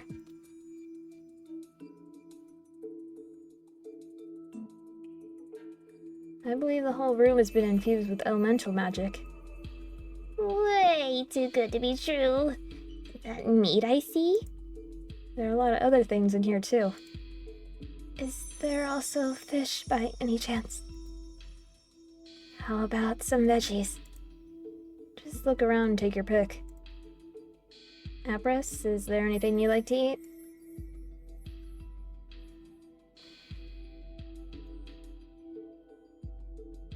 You've been staring at that stove for a while. I could do the cooking, if you let me. You? The cooking? It feels familiar. Did someone just confess to being a chef? This is way too good to be true, I tell you. Just let me know what you like to eat and I'll see what I can do. Hey, did you see that? It's the first time he smiled, isn't it? And the spell's broken. I'll try anything as long as it's good. I'll let you surprise me. What about you? Me? Something with fish sounds good. Something with fish sounds good. Are you also a fan of fish, Miss Mariko? Not particularly. That smells so nice. I'm impressed. Who would have thought that a guy like you would know his way around the kitchen? You probably call it useful. I call it survival skills. It's something most of you clearly lack. Let this be a lesson to all of us. We shouldn't judge others by their outward appearance. What does that say about you, Yvonne? About me? Is there something wrong with the way I look? Well, you seem... Hell, I don't even know how to answer that question. In a good or bad way? Let's just say that I never guessed you'd be such a sugarcane from the way you dress. Sugar cane? Wait, is my outfit too revealing for you? You're also wearing a collar. But hey, don't you start feeling self-conscious on me now. I was just making an observation. I didn't want to make you feel uncomfortable or anything. Don't let this bother you, Yvonne. I believe Shira's taste in clothes is the odd one among us. Well, thanks. Oh, I won't argue with that one. I'll just take it as a compliment. Personally, I really like the way you dress. The same goes for Mariko. Not too revealing for you? No, it shows that you're confident with yourself. So what, am I supposed to be insecure now? Hey, I didn't say I don't like the way both of you dress, just so it's clear. That couldn't be more of a misunderstanding. I can appreciate a good-looking figure when I see one. I just didn't expect Yvonne to be such a kind-hearted person when I first saw her, that's all. So amusing listening in on girl talk in broad daylight. Don't you think so, Lapras? It's clearly dark outside. Oh, yeah, I was just... You know what? Forget I said anything. Done. Food's almost ready. Prepare the table if you would.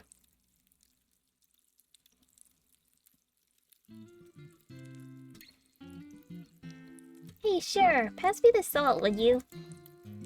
You haven't even touched your meal yet. I like to be prepared for potential disasters. I don't think you have to worry about that. This stuff's great. Oh dear. Mr. Abris, this is so yummy. It really is good. Well, I'll be. This is one hell of a surprise, alright. Compliments to the chef. Hope you enjoy, then. You didn't poison the food, did you, Lapras? Nobody's forcing you to eat it. If you don't trust me, make your own meal. Now, I can't help but wonder, where'd you learn to cook like this? Maybe I didn't have anyone that could do it for me. I imagine I just took matters into my own hands. Holy shit! This stuff, it's melting in my mouth. Lapras, my respect for you has just gone through the roof! Is that how it works? Well, unless the food is poisoned, then we're going to have a different kind of conversation. Why would I want to poison any of you? You tell me. You kind of give off the impression as if just listening to us annoys you, so...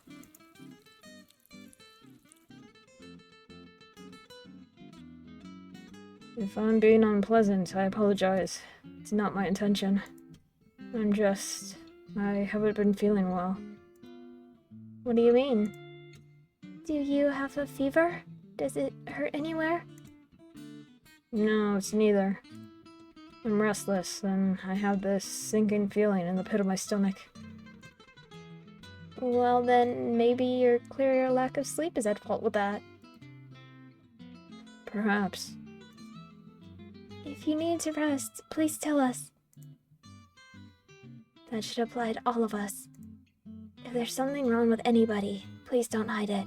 We won't be able to help if we don't know there's a problem to begin with. While I agree with the thought, I imagine something like that might be a problem.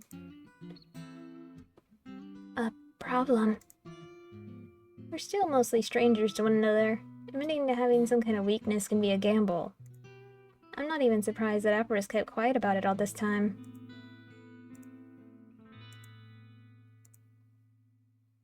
Well, whatever the case may be, I sincerely doubt any of you could be worse off than I am. Whoops. Well, whatever the case may be, I sincerely doubt any of you could be worse off than I am. And nobody used that to their advantage yet, so... Sure, you really are hurt, aren't you? Excuse me? It just occurred to me that none of us actually saw that wound of yours. Well, except Marco, which is shady on its own. Wouldn't it be better to have another girl check up on you? You think I'm lying about being wounded? Are you not a girl? Hey, easy! It's just a thought, so I wanted to make sure. I assure you, the wound's real. I would sure lie about it. I don't know, play the victim. It's easier to trust someone who looks weak and helpless, don't you think? Does she look weak and helpless to you? Okay, I'm sorry. Put that fork down. You're really looking too much into everything, Shira. What if Miss Shira is actually a detective in disguise? Or did someone just read too many novels? Hey, it's not my fault I'm getting these kinds of ideas. Blame my brain. Do you fantasize about such things often? Define such things. A great mystery to unravel. Nothing is what it seems. Contradictions lie at every corner.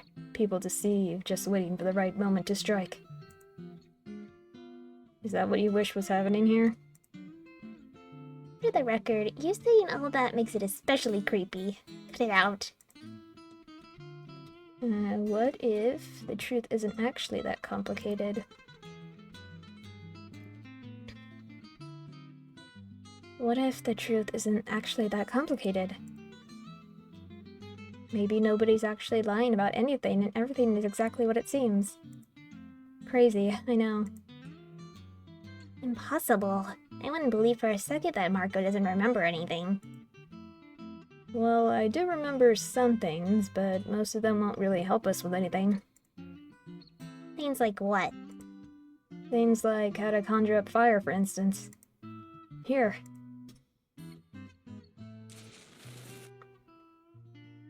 Marco just made a flame appear out of nowhere. Wow, you're a human torch. That's pretty cool. And useless. Still kinda cool, though. Well, if the mansion goes up in flames, now we know who's behind it.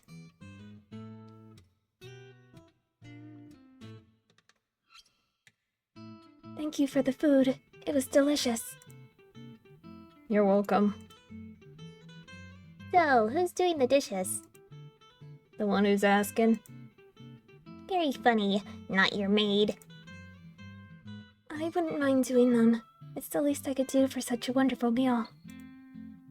No, Yvonne. Girl, you sit down. Now you're making me feel bad. Come on, I'll help you. You're wounded. You shouldn't be exerting yourself either. I can handle something so small as doing the dishes, thanks. Damn you guys, give me those.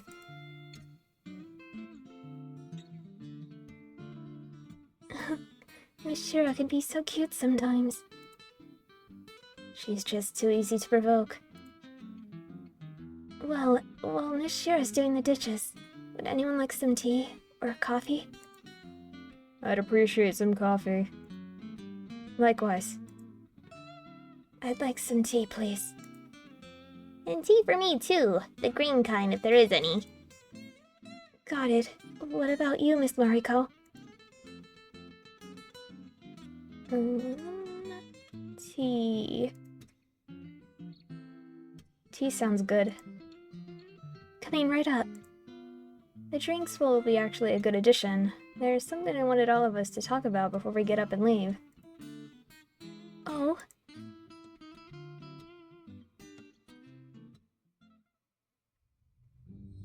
Alright, so... Sure was the last person we found in this mansion, so you were all present when Apris carried her upstairs. But I'd like to know which of us woke up first, and who did they find, and where? Oh. What's the point of that? The point is to establish if everyone's telling the truth, Apris. I actually agree. I like to know what everyone has to say to that as well.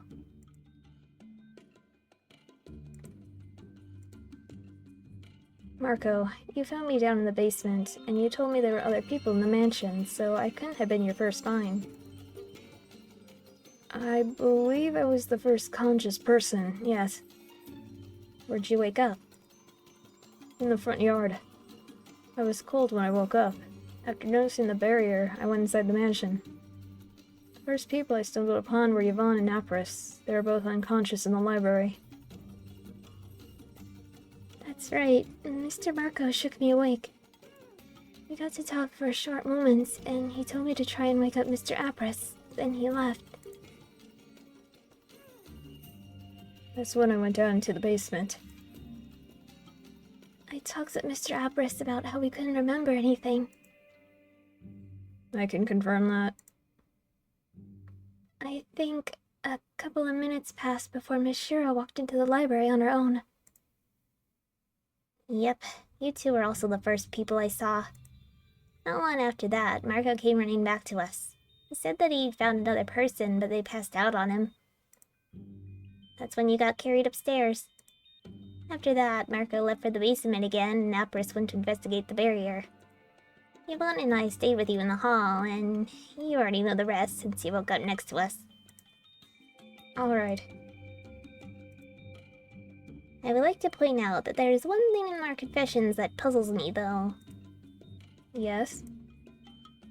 I also woke up in the front yard. You did? And I saw no Marco anywhere, meaning that you had to wake up and leave before I did, right? You never mentioned seeing me there. Because I didn't. Are you sure about that?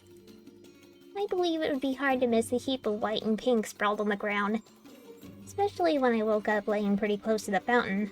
It definitely wasn't far away behind one of those spooky trees. Are you sure you didn't outright ignore me for whatever reasons you might have had? I assure you, I woke up in the front yard all by myself. If you're accusing me of lying, do you have any proof that you're not the one who's lying? Maybe you actually woke up first and ignored me on purpose. These two. Okay, that's enough. Okay, that's enough. If you don't stop, I will poke someone's eye out.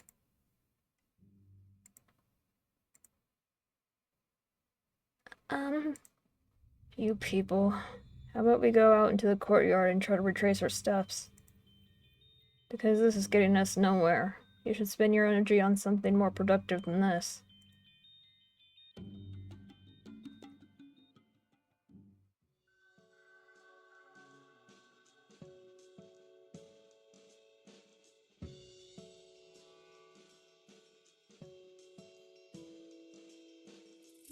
Here. I woke up more or less here. I can't tell you the exact spot myself. I was a little out of sorts and I don't remember many details. Suspicious. This is just a thought, but all of us were really disoriented when we first woke up, weren't we? Could it be possible that either Miss Shira or Mr. Marco didn't wake up in the front yard like they think, but in the backyard instead, without even realizing it? Whoa, wait. An interesting observation, Yvonne. However, there might be a contradiction in that theory. The locked door. The locked door. Exactly. The hidden wall isn't that much of an issue, since it was visible from one side only. The illusion doesn't show a wall from the kitchen side. It looks like a normal corridor from there. Meaning that either Marco or Shira could have passed it without even noticing. However, the locked door is another issue. Unless the door was initially open. In theory, someone might have had a key in their possession and locked the door behind them, right afterwards or even later on. They could have locked the door without a key as well. Also a good observation. You know what she's trying to get at, right? If we were to stick to the theory that there are actually not one, but two culprits, you would be the first suspect on the list. What? Don't give me that look. You were the one who managed to open the lock in a few seconds flat. Locking it should have been as much of a breeze for you. So, following that particular train of thought, you're either in conspiracy with Marco or with me. And who the hell said she couldn't be in conspiracy with the both of you? Didn't you two stick together when we investigated the mansion at the beginning? I knew something seemed weird about the way you two looked at each other. What the heck are you on about? Mr. Abris, I believe you might be misinterpreting some signs. If you're talking about the time when he was trying to hit on me, I had no part in it. I wasn't hitting on you. Oh, sure you weren't.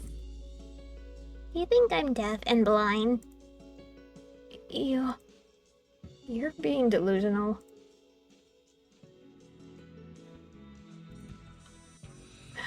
Forget I even brought it up. Shit, did I go too far? You should follow him, Miss Shira. Yeah, as long as you'll get your mind out of the gutter. Huh? Don't even deny it. Well, that was, huh.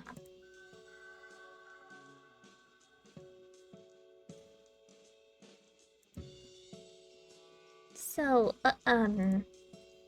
that was stupid of me, kinda, and stuff.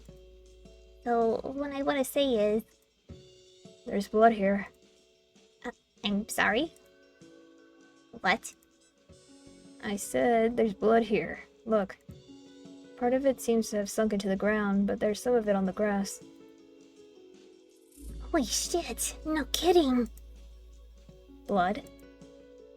Oh dear, did someone get hurt here? Is it fresh? It doesn't seem to be too old. It still smears when I touch it. Ew. Apris, you walked around here a lot, didn't you? And you never noticed it? I'm surprised this guy even did. It's dark out here. That change in color is barely visible. Okay, I kinda see your point. Could it be Shira's blood? Didn't you find me down in the basement, though? Yeah, that wouldn't make much sense, would it? Maybe someone simply died here before we even got here? I really hope nobody else is dying somewhere in this mansion while we stand around debating about the weather. Yeah, let's hope that isn't the case.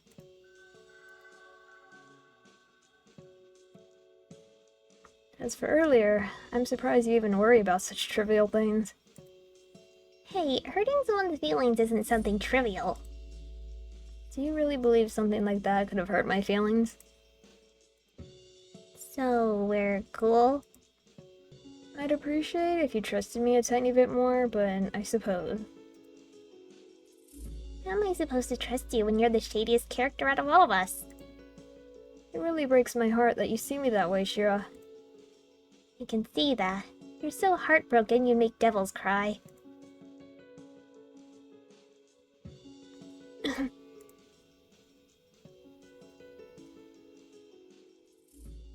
Wait, something just occurred to me. Marco. What is it? Back in the kitchen, you said that you saw the barrier when you woke up. But you didn't get close to it, did you? How did you know that we were trapped in here then? That's the first logical thing to assume, you know? And I could stick to that excuse, but the truth is, I'm actually familiar with what kind of barrier this is. Why didn't you mention that earlier? See what I mean when I say you're shady? You seem to know way too many things compared to us. It's not like I can do anything about that, can I? I kept quiet about it because I didn't want to worry you. Worry us? I already hate wherever this is going.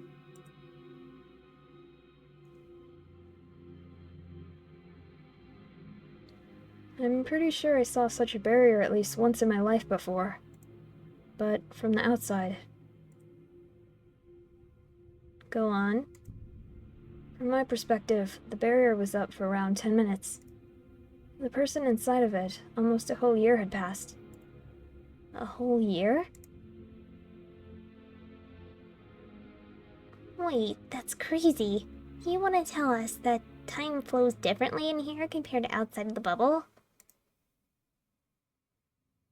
So, in a sense, the rest of the world waits for us while we're in here.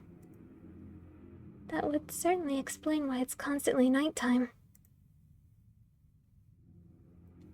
Wait, you're right. How much time have we spent in here by now? The scenery hasn't changed at all. Hey, that's actually kinda cool when you think about it. Imagine winning a master's spell by work of art. You could work on it for a whole year in here, but it would only take you a couple minutes in reality. Other people would die of envy. Don't forget that you also leave the barrier being a year older than everyone else, though. Oh, right. So if I stayed here for 50 years, I'd get all wrinkled and stuff. You wouldn't, actually. We wouldn't? Remember how I said I didn't want to worry you? A person has a limit for how long they can stay inside of a barrier such as this. And while a single person can stay inside of it for a whole year, I'm not sure if it works the same way when there are more people inside of it at the same time. It might actually be less than that. Less, not more. Imagine every single one of us having a specific mana pool tied to our very being. The barrier uses that mana pool to keep itself sustained. With more people, more energy is needed, so the mana drains faster. And that mana pool, as far as I'm aware, it's impossible to replenish it. Once you've spent your time inside of such a barrier, until you reached your limit, that's it. If you decide to stay or go inside of one of those ever again from that point on, you're in big trouble. Big trouble meaning... Well, eventually you start freezing in time yourself. You could say the barrier starts absorbing you instead of your mana pool.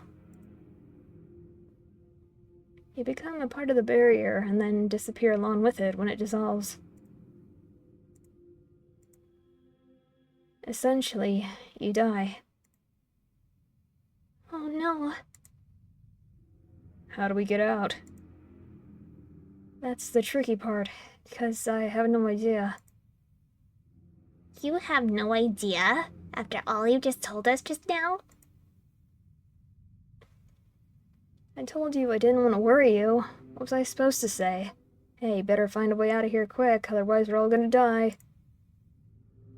Please don't fight. Yeah, calm down, you two. You're forgetting that we do have a lead, as shady as that lead is. The Soul Stone. Well, this is great. Now our life depends on a stupid piece of rock. How long do we have? Calm down. You said that a single person can stay inside of such a barrier for a year, but that the time can be shortened when there's more. Does that mean 2 people would be able to stay inside of it for only half a year together? I'm not sure if it really works that way, but that would also be my best bet. There are 6 of us here, so even if we were to assume that we have 6 times less than a single person, that would still make it 2 months. Of course, this is all just a hypothesis, so... Well then, let's hope your hypothesis is right and it's not 2 days instead. Thank you for telling us about all this, Mr. Marco. Not that it helps much, other than putting our minds even less at ease. But now that we know more about the barrier itself, we can try and direct our research accordingly. You really like to hang around that library, don't you, Yvonne? Well, it's just that there are so many books in there, and so much knowledge. It's fascinating to me. Thank you for being so thoughtful, Yvonne. Yes, thanks for your hard work. It's nothing. Going back to the matter at hand, I have a proposition to make. Let's search for that soul stone. If we don't manage to find it in the next hour or two, we should call it a day and try to look again after getting some decent sleep. How about we skip the searching part altogether for the time being? Mr. Abras could probably use some rest, and I have the feeling that most of us are pushing ourselves at this point. I second that. I'm pretty tired by now, and I could really use a bath. I'd like that as well. If that's what you guys want, I won't complain. Considering we're supposed to have 2 months to look for it, I don't think an hour will make that much of a difference at this point either. 2 months. Why do I have the weird feeling that we have way less time to spare than that?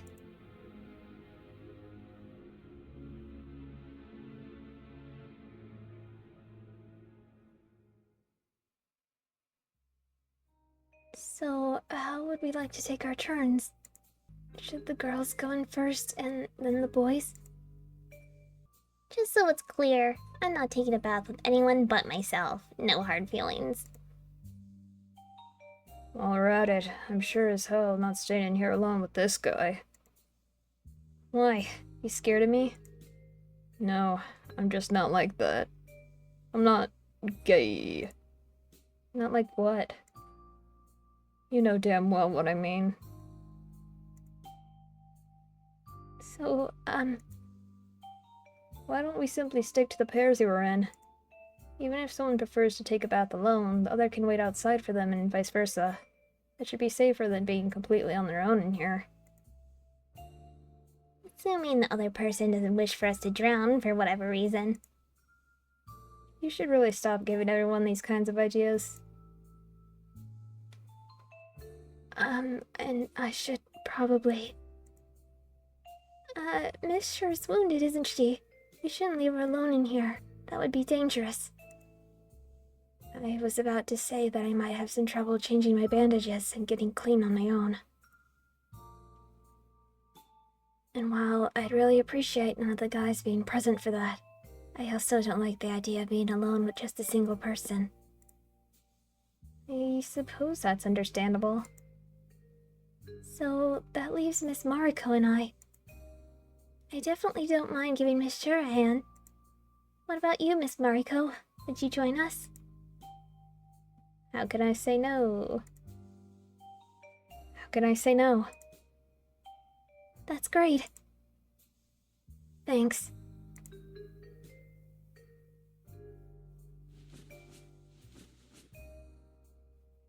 Marco was right. It does look like a stab wound. Oh dear, it even goes all the way through. Not a pretty sight, huh? What matters most is that you're alive and recovering. Come on, let's clean it and patch you up.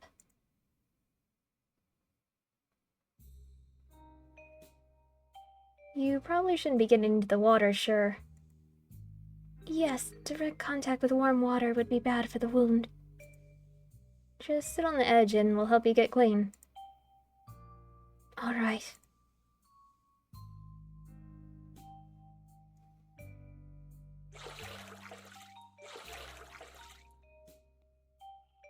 It's too bad Miss Shira didn't want to join us.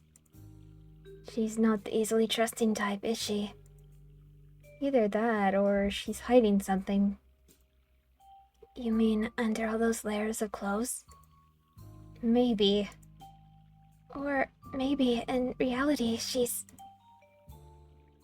Just shy? Shira? Shy?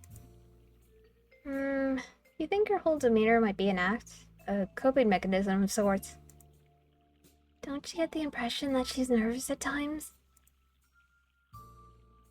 Now that you mention it... I think everyone's nervous. It's only natural, considering the situation we're in. I also get the feeling that Mr. Apris is shy in regards to a lot of things. Apris? Now you're really imagining things, Yvonne. I'd say he's more awkward than shy. Are you about to tell us that Marco seems shy to you as well? Oh, no. Mr. Marco is... He seems a little lost sometimes, but he's definitely not shy about anything. What about us? How do we seem to you? You, I'm not sure. Come on, try us. Don't be shy. Well, Miss Mariko seems really composed and confident. I find that admirable, actually.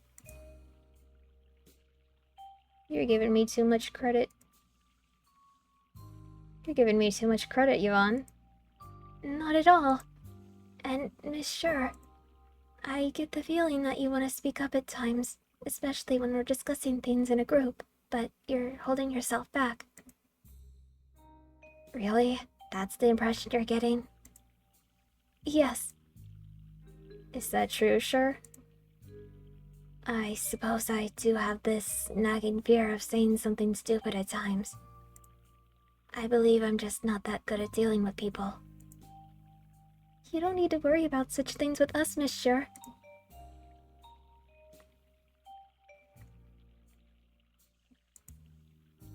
Okay, for first, Yvonne, you really need to stop calling me Miss.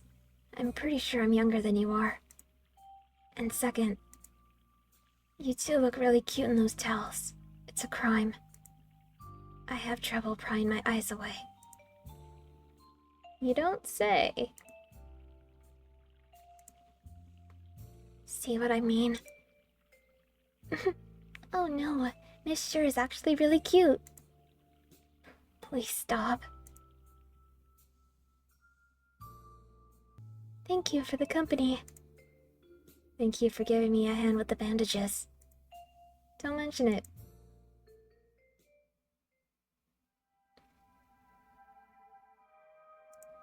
Yvonne, what's wrong?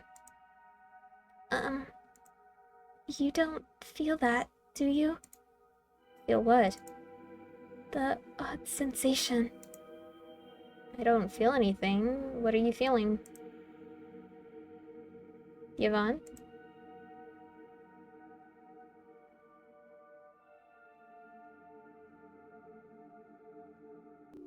Oh, Miss Mariko, look! There's some clothes in here. We can sleep in those. Would you rather not? No, it's not that. I'd appreciate something more comfortable to sleep in, actually. It's simply... Your random changes in mood leave me a little puzzled. Oh, don't mind me, Miss Mariko. I just tend to overthink things. Come on. I want to see you in this dress.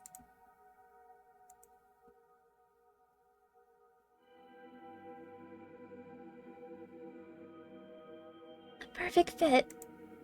You look so cute, Miss Mariko. Not as cute as you. Not as cute as you. Oh no, now you're exaggerating things. Now, I'll kindly ask for you to stop it. Stop what? You've been forcing yourself to act all cheerful since we entered the room. I can see something's bothering you. What's wrong, Yvonne? What is it that you've been feeling exactly? You're right. I shouldn't be hiding these kinds of things from you. I'll be honest. Miss Mariko, there's something I should tell you. And something I wanted to apologize for as well. What is it? I don't know if it's because I forgot how to do it before, but seeing how everyone's acting, I don't think anyone else feels the same way I do. I've started to be able to feel other people's auras. You did mention something about that back inside the hidden corridor. Is that what you were referring to just a moment ago in the upper hall as well? Yes, but it's a lot more intense and a lot more clear now. Really? So something's bothering you because of it? There are two people's auras that unsettle me, one more than the other. Unsettle you in what sense? The first one, there's something kind, but at the same time also something very dark about it. It's a little hard to explain. I'm getting mixed signals from it. I don't know what it means. Okay. Do you just feel the aura itself, or are you able to pinpoint whom it's actually coming from? It's Mr. Marcos. Marcos? So, I'm sorry. If I knew this from the start, I should have never told you to trust him. Well, there's not much we can do about it now. If anything, it's something to keep in mind. But you said there's also something kind about it? So what does that mean? Could it be that Marco is a bad person but doesn't remember it and is actually genuine about everything he does right now? Or is it actually the other way around? Perhaps. I'm really not sure what it means. Well, if that really is the case, then we should be wary of the moment when he actually starts remembering things. Who the hell knows what he could do? And the second aura? Is a lot more dark. There's almost something sinister about it. To be honest, it's kind of scary. Whose? Yours, Miss Mariko. No, that's something I didn't expect to hear. You really don't remember anything about yourself. Really? So if anything about me unsettles you, I'm sorry. You don't seem to be a bad person right now, at least. So if you don't remember anything, maybe it doesn't matter that much. But that's how your soul feels to me.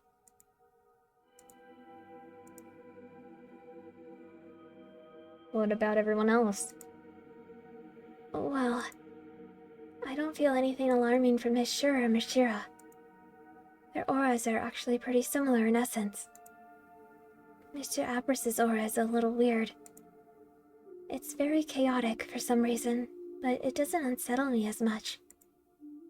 And there's something else. There's more?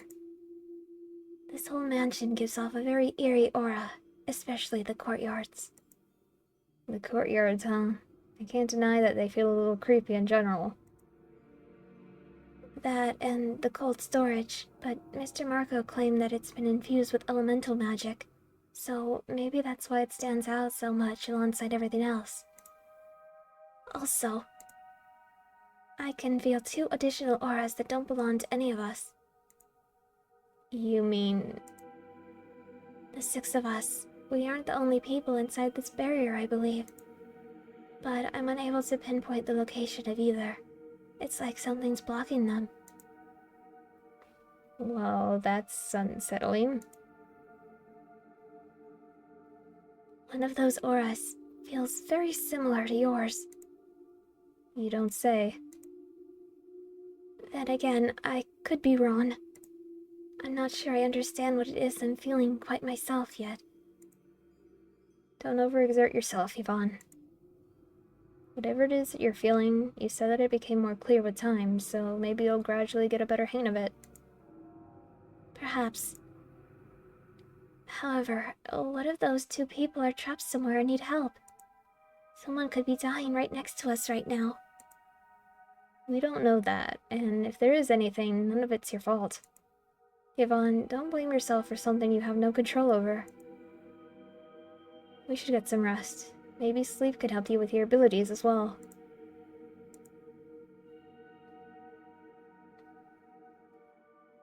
Would you like me to give you some space? Would you like me to give you some space?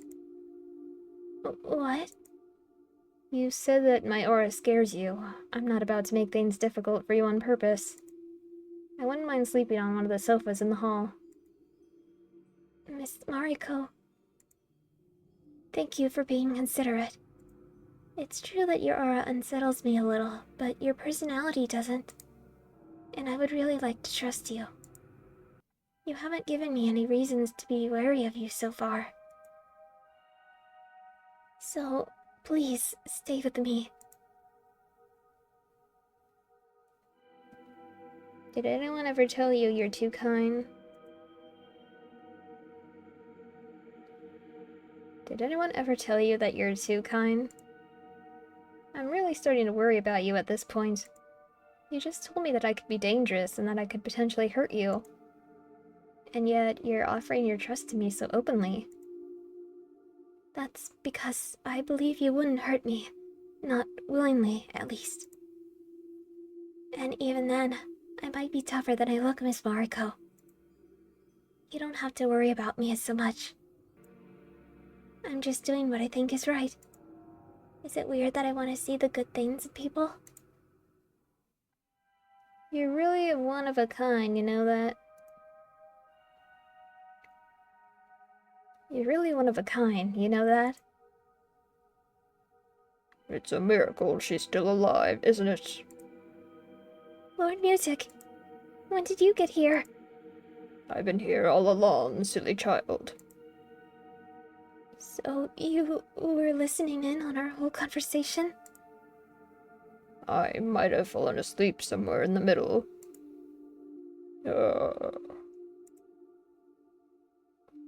Lord Mutic, are you able to feel auras as well? Huh? Auras are just auras. A lot of beings are able to sense them. Humans aren't usually gifted with that kind of talent, though. Yvonne is one of a kind in that regard. Whether she's interpreting everything the right way is another story. What do you mean?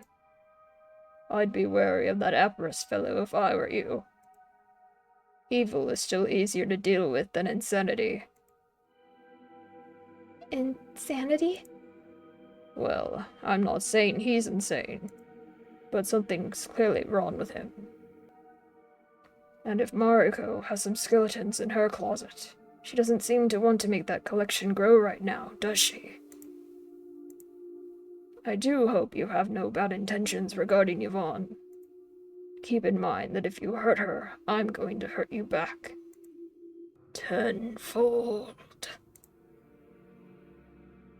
Yes, sir.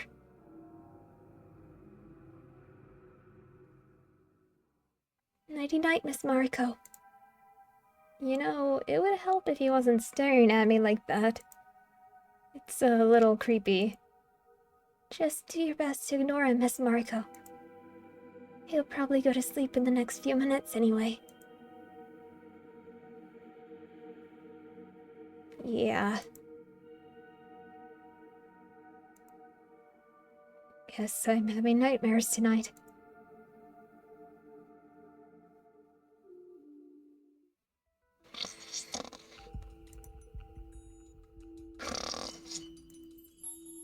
Dear gods. Yvonne? Oh. Her arms are clenched around my waist. When and how did this happen? Did she mistake me for a pillow? I can't decide whether this feels nice or uncomfortable. Either way, I'd like to get up. Yvonne, I need you to... Damn, girl, when did you become so strong? Relax, it takes a while. You should really stop scaring people like that. The more you struggle, the tighter she holds on. Is that how it works? Yvonne, I need you to wake up. Yvonne.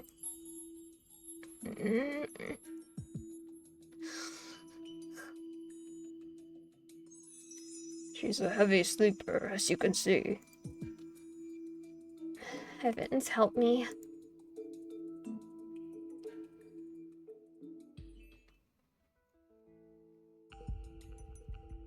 I wish I could eat such a tasty breakfast every single day. You know, your one-track mind personality fascinates me somewhat, Hapris. How does it fascinate you? You're so socially awkward it hurts, but you're good at the things you actually put your mind into. It's just cooking. But it still takes skill. Talking with you is like talking to a log, I swear.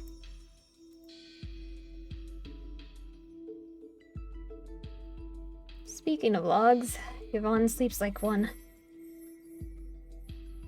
Good morning. Ah. Oh, hey. I take it you had a good night's rest then? This guy stayed out in the courtyard this whole time. Talk about crazy. I had one huge bed all to myself, though, so who am I to complain? Living the dream, man. Good morning. Hey, sure. How'd your night with Marco go? We both woke up alive, so all is well, considering, I suppose. Whoa, someone sounds a little gloomy. Are you disappointed with the lack of action? I do hope you're joking. Hey, you're the one who wanted to pair up with him. I didn't do it so that I could get into his pants, thank you. Yeah, it's a pity, but she's just coming up with all these evil ways she could kill me instead. And of course, you just had to eavesdrop everything. I take it that was supposed to be a joke. Are you sure I don't have any chances with you, sure? Shut up and stop flirting with me. Your attitude's annoying. I'm hurt. Just what kind of game are you two playing? Entertaining kind. What's for breakfast? I'm starving. Me too, me too.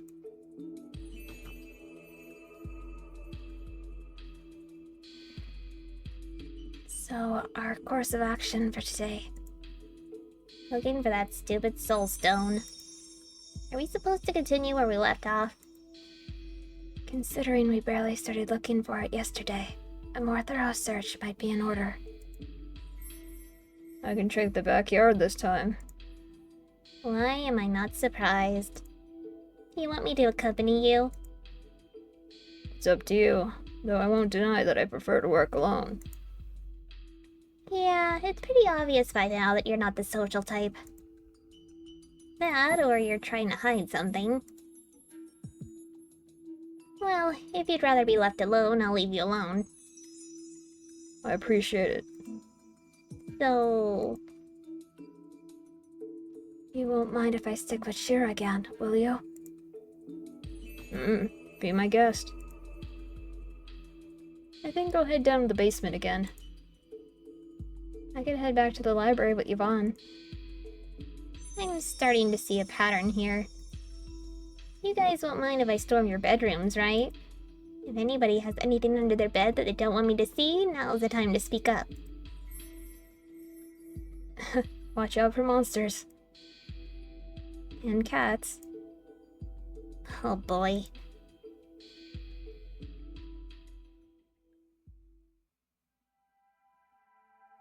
Yvonne.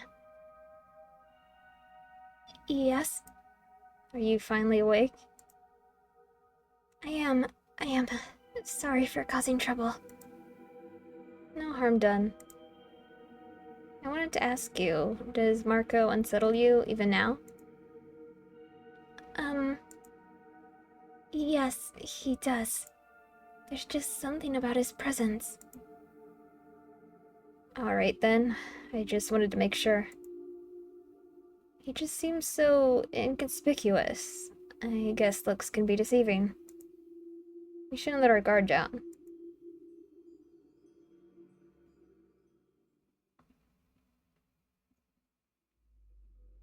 There doesn't seem to be any new mysterious notes this time. Were you expecting another one? Well, So, which shelf would you like to start with? I could try with the upper ones this time. Alright, you might want to take a candle with you. It's pretty dark up there. I'll do that.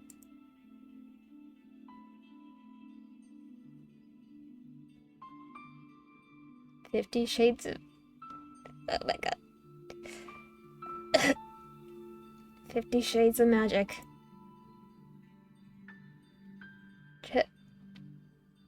Oh my god. I can't. Sorry, I can't. Judging by the description, I think this is something Shira might enjoy reading. What kind of books do you think you'd enjoy, Yvonne? Me? I'd probably like something with romance as well. Aside from all the historical and magic-related ones, of course. What about you, Miss Mariko? Do you think you'd enjoy romance novels? Romance. Hell, why not? Romance. Hell, why not? You'd give it a try. Maybe we could read something together sometime. What, as a bedtime story? Why not? Actually, I wonder if that wouldn't make Mutic leave us alone. He'd probably find listening to a human soap opera humiliating. We should give that a try.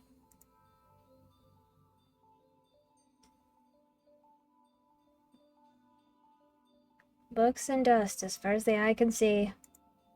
I'm by the last shelf. There's nothing here. No luck on my side either. To be honest, I'm getting a little hungry.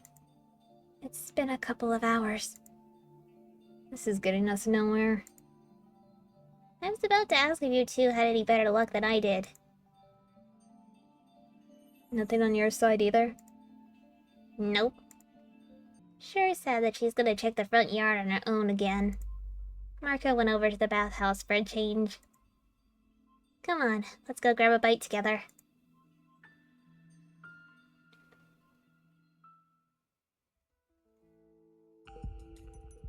Is Opera still out in the backyard?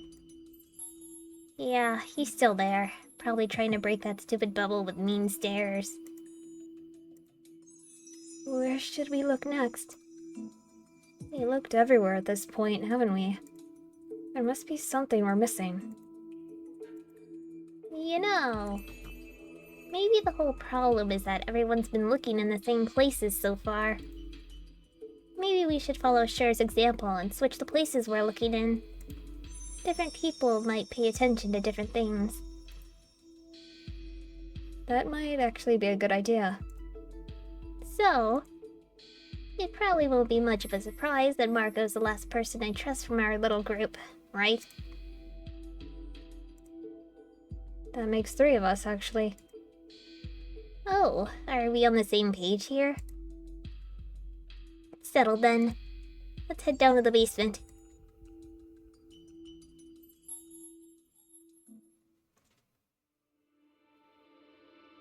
I'm really tempted to see if any of this wine's still drinkable. Considering this basement looks to be more of an alchemy lab than anything, who knows if that's still wine. Point taken. I'll check the shelves. I could look over the tables. I guess that leaves me with the barrels and vases.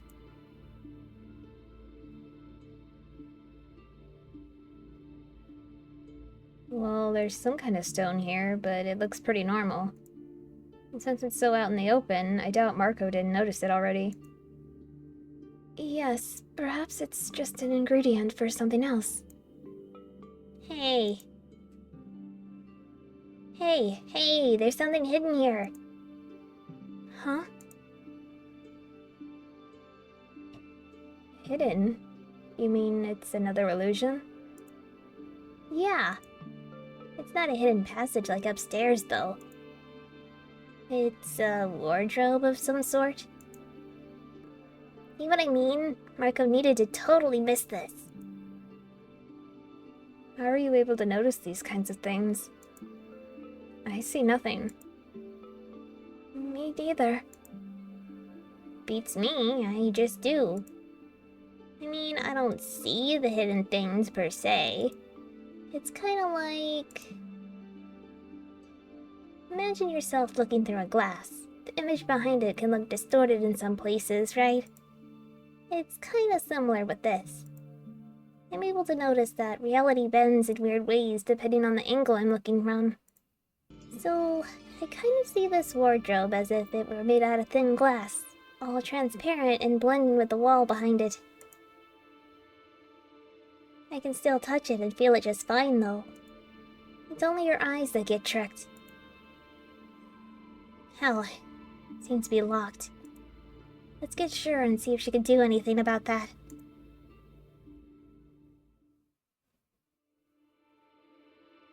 A wardrobe? Yeah, it's hidden behind an illusion spell, just like the wall upstairs. You still have my corset wire with you, right?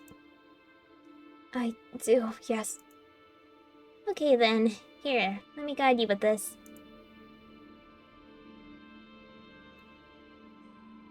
Are you sure we should be opening this, though? Why shouldn't we?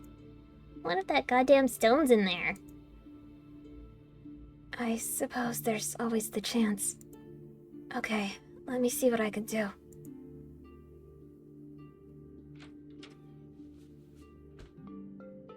Who the heck? Feather? Holy crap. What? Oh dear. Is that a corpse? Am I holding a dead person in my arms right now? I'm scared to even look. Get it off. Is he dead? Shit, he's so pale. He's definitely dead. Let me check. Miss Shira, don't move.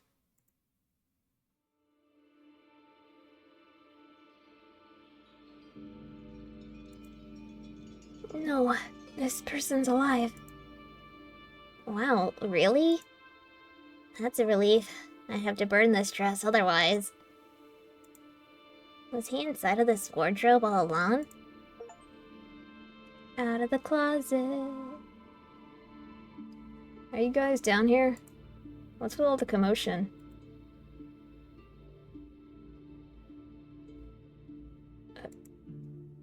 You... Great timing, Watson. We have a dead body here. Miss Shira, this person's alive. Yeah, I just wanted to say that. It sounded cool in my head. Shira found this wardrobe and I opened it. Who would have thought that someone might be in there? Who's behind another illusion? Let us leave the details for later. We should get this person upstairs. Right. Someone get that mule Apris down here. I'm not even sure what to say. There's not a shadow of a doubt in my mind. We just found Feather. Am I supposed to tell everyone that I seem to know him? Am I supposed to stay quiet about it? Why was he locked down in the basement? Did someone put him in there? What does all of this mean? I should remain careful and wary. You can place him on the sofa here, Mr. Apris. Wait. Wouldn't it be better to put him on a proper bed? You're right. Yvonne, would you mind if we lent her bedroom for a while? Of course I don't mind. Let us carry him there.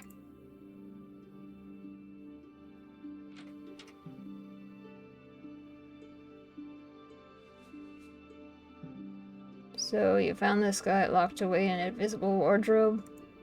You think he's gonna wake up? There doesn't seem to be anything wrong with him. He's just unconscious. So, hopefully... It's been almost 2 days since we woke up here. He could have been locked in there for even longer than that. Try to keep him hydrated, if anything. Yes, we'll do that. What should we do now? I think we can call it a day. We've looked where we could. We should come up with ideas what to do next. Marco, you really had no clue about this guy being down there? You really had no clue about this guy being down there? Really. If I knew, I would have helped him. That's what I did in regards to everyone I stumbled upon before, didn't I? Alright then. Let's eat something, take a bath, and call it a day.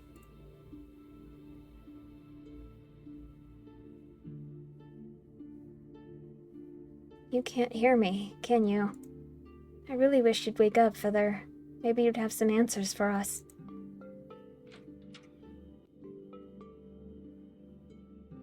Miss Mariko, the baths are free now, if you'd like to go in. Thank you, Yvonne.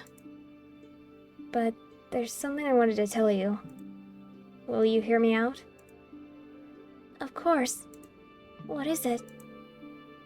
Has something been bothering you? I don't know how we got here and why we are here. I really don't. But I wasn't entirely honest with you.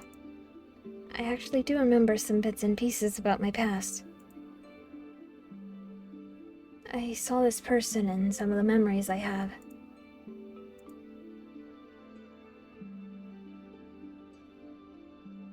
Is this person Mr. Feather, then?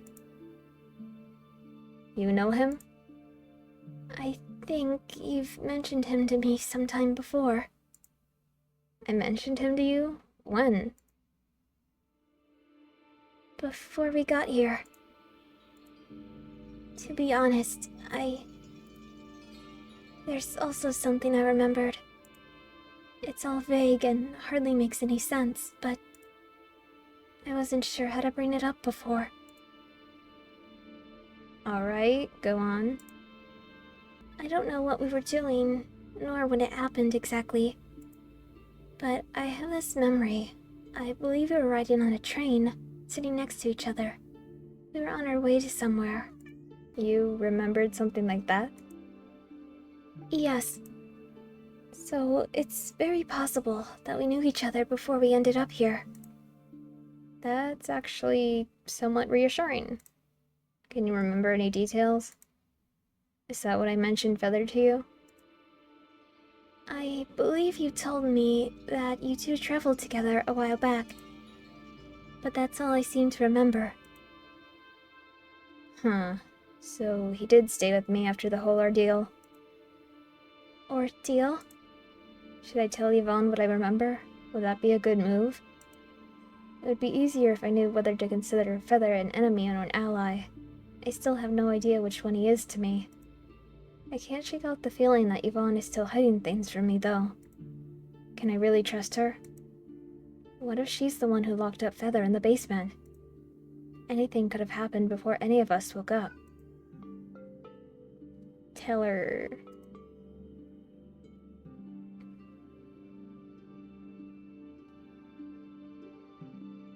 So you were supposed to start aging twice as fast after that, right? But you don't remember how old you really are. And Mr. Feather is a necromancer. That would certainly explain why his aura feels so dark to me. Yesterday, you said that you're able to feel 2 additional auras in the mansion, and that one of them's very similar to mine. Yes, I believe one of them was Mr. Feather's all along. So that means... I'm a necromancer now, too. It's likely. Miss Mariko, necromancy is a very bad kind of magic to get into. It intervenes with a lot of principles that make our world work the way it does. I'm not sure if you're aware, but... It's been forbidden to use it. I know. I found a book referring to that in the library. However, from what you're saying, you were but a child when you met Mr. Feather. You might not have known what you were getting yourself into. Doesn't that make Feather sound like a horrible person, though? Even though I was the one who insisted. I'm kind of surprised he even stayed with me. I was just a kid out in the woods. I lost everything that night. I might have been from a noble family, but he couldn't have known that, could he? I do hope all of this is less shady than it sounds. Miss Mariko. Well, life goes on. We're here now, and we have other things to worry about. I can't change my past. Debating on who was right or wrong won't get us anywhere anytime soon. I suppose you're right. Knock, knock.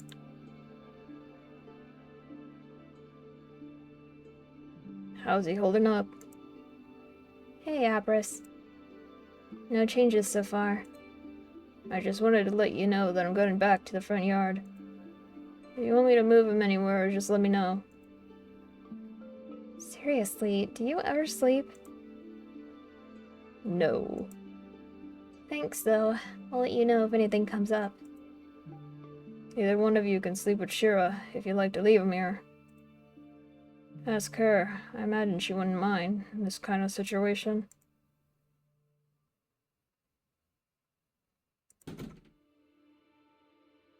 Miss Mariko. I believe I know what you're thinking about right now. Even if you don't remember who Mr. Feather is to you, it's possible that he is someone important. If you'd like to stay by his side, I completely understand. Please don't think that you're obliged to stay with me under the current circumstances. We don't remember much of anything from our past, so it's normal that these kinds of things happen. That's really considerate of you, Yvonne. Do do do do do.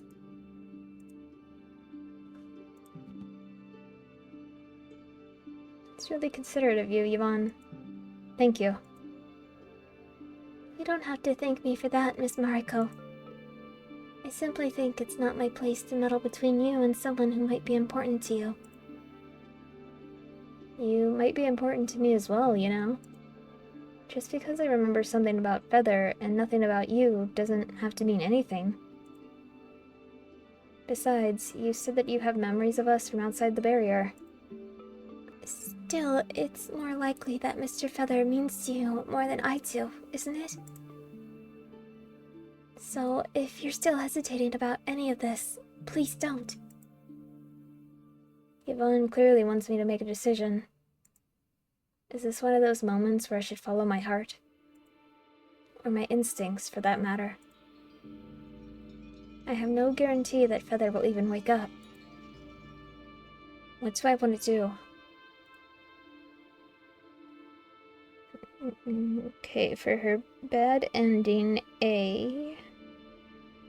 You're right, I like to stay by his side. You're right, I like to stay by his side. See, that wasn't so hard.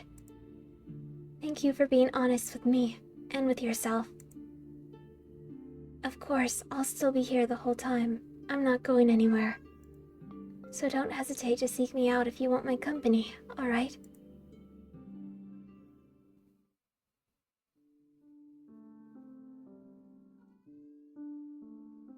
Whether I've made the right choice, I have yet to find out. Just because I remember some random things about him doesn't mean he'll remember anything about me.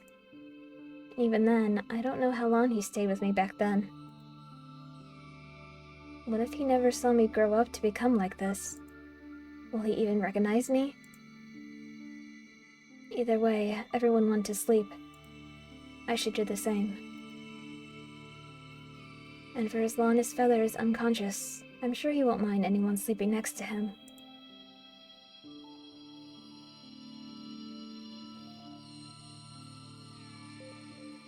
Oh, he angry.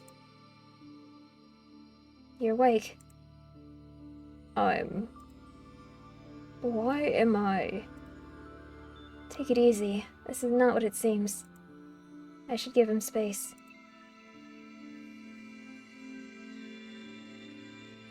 You're probably confused.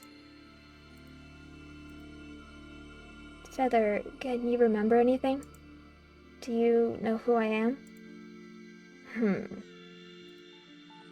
Now that you ask, who do we have here? Such a fine lady, and we've even gone to names, it seems. You'll have to forgive me, gorgeous, but I might have had a tad too much to drink last night. Nothing personal, but I don't make a habit of getting emotionally involved. I'll be gone in a minute, no trouble for anyone. Feather, what the hell? You're misunderstanding the situation. Now, there's no need to get so riled up. If you'd like another kiss, all you have to do is ask. Holy... slap. This does it. Ow, he just yanked my hand and... I do get that a lot. Not that I mind the violent types. You honestly don't remember me, do you? Were you always like this? I swear, your attitude's even worse than Marco's. Marco's? Knock knock. Marco, are you there? There's something I need to talk to you about. My. Come in. You're just in time for the party. I must say, such curious circumstances we're meeting under. Feather. Shh, sweetheart. Close the door behind you, if you would be so kind. We wouldn't want any uninvited guests ruining our fun. What the hell are you doing? What am I doing, indeed? One might think someone hit me on the head a bit too hard. If you ask me, they didn't do it hard enough. Seriously, though, what are you trying to pull? Is this supposed to convince me of something? We're about to find out. It's pop quiz time. Tell me, how have been things faring for you so far? Do your emotions run as haywire as the spells said they would? Did anyone make you reconsider your actions yet? Are you scared of all the things I won't hesitate to do to your friends just to get what I want? Sorry to disappoint you, but that's a triple no. If only we'd keep count of all the lies we've told. We don't need to make this difficult for one another, though. I'm about to offer a peaceful solution. But the choice is yours, of course. The book or Marco's life, brat? Wait, what? Feather just pressed something cold to my neck. It's time to decide what matters to you more. You wouldn't. Would I? Would I not? We're both quite fond of the occasional mindfuck, aren't we? Such a dangerous game we're playing. Is Feather being serious? Or is this a bluff he's expecting me to play along to? What the hell are they even talking about to begin with? If you kill her, you're gonna destroy our last piece of hope for getting out of this whole thing alive. You of all people should know that. Or did your brain cells really evaporate into thin air? You're well aware that's not entirely true. And unlike you, I have little time to spare. How nice of you to remind me. I can play cat and mouse all night long, you know. Killing people I hardly care about won't help you with anything. I'm so disappointed in you, Marco. How did your lying skills get so rusty?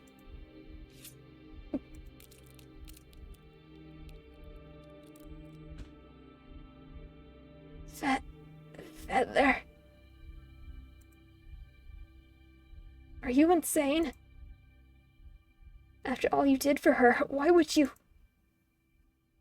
You know exactly why. I I do hope this will make you reconsider some of your actions. Yvonne, bad ending. Number of green clues needed to unlock Feather's route, 5.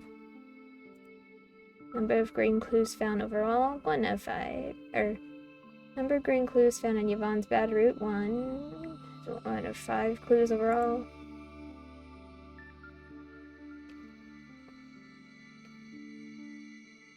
They reach the ending of this route, but have only seen a small part of the full story. The whole truth about SoulSet's events and characters will only be unveiled after exploring all possible branches and choices. I invite you to keep playing and exploring the story. Lord Mutic.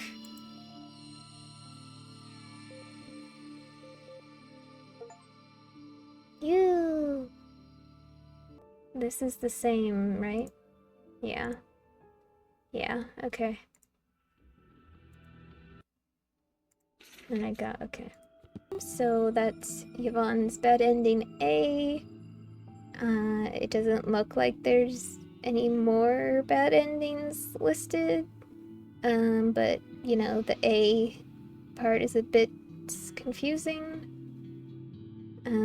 Like maybe there's more, but there's just not listed here. I don't know. I'll go through that later. Like maybe I have to unlock more clues or whatever before I get the different bad endings. I don't know, but I love this game so far. Thank you guys for watching. I hope you enjoyed it, and please support the creator.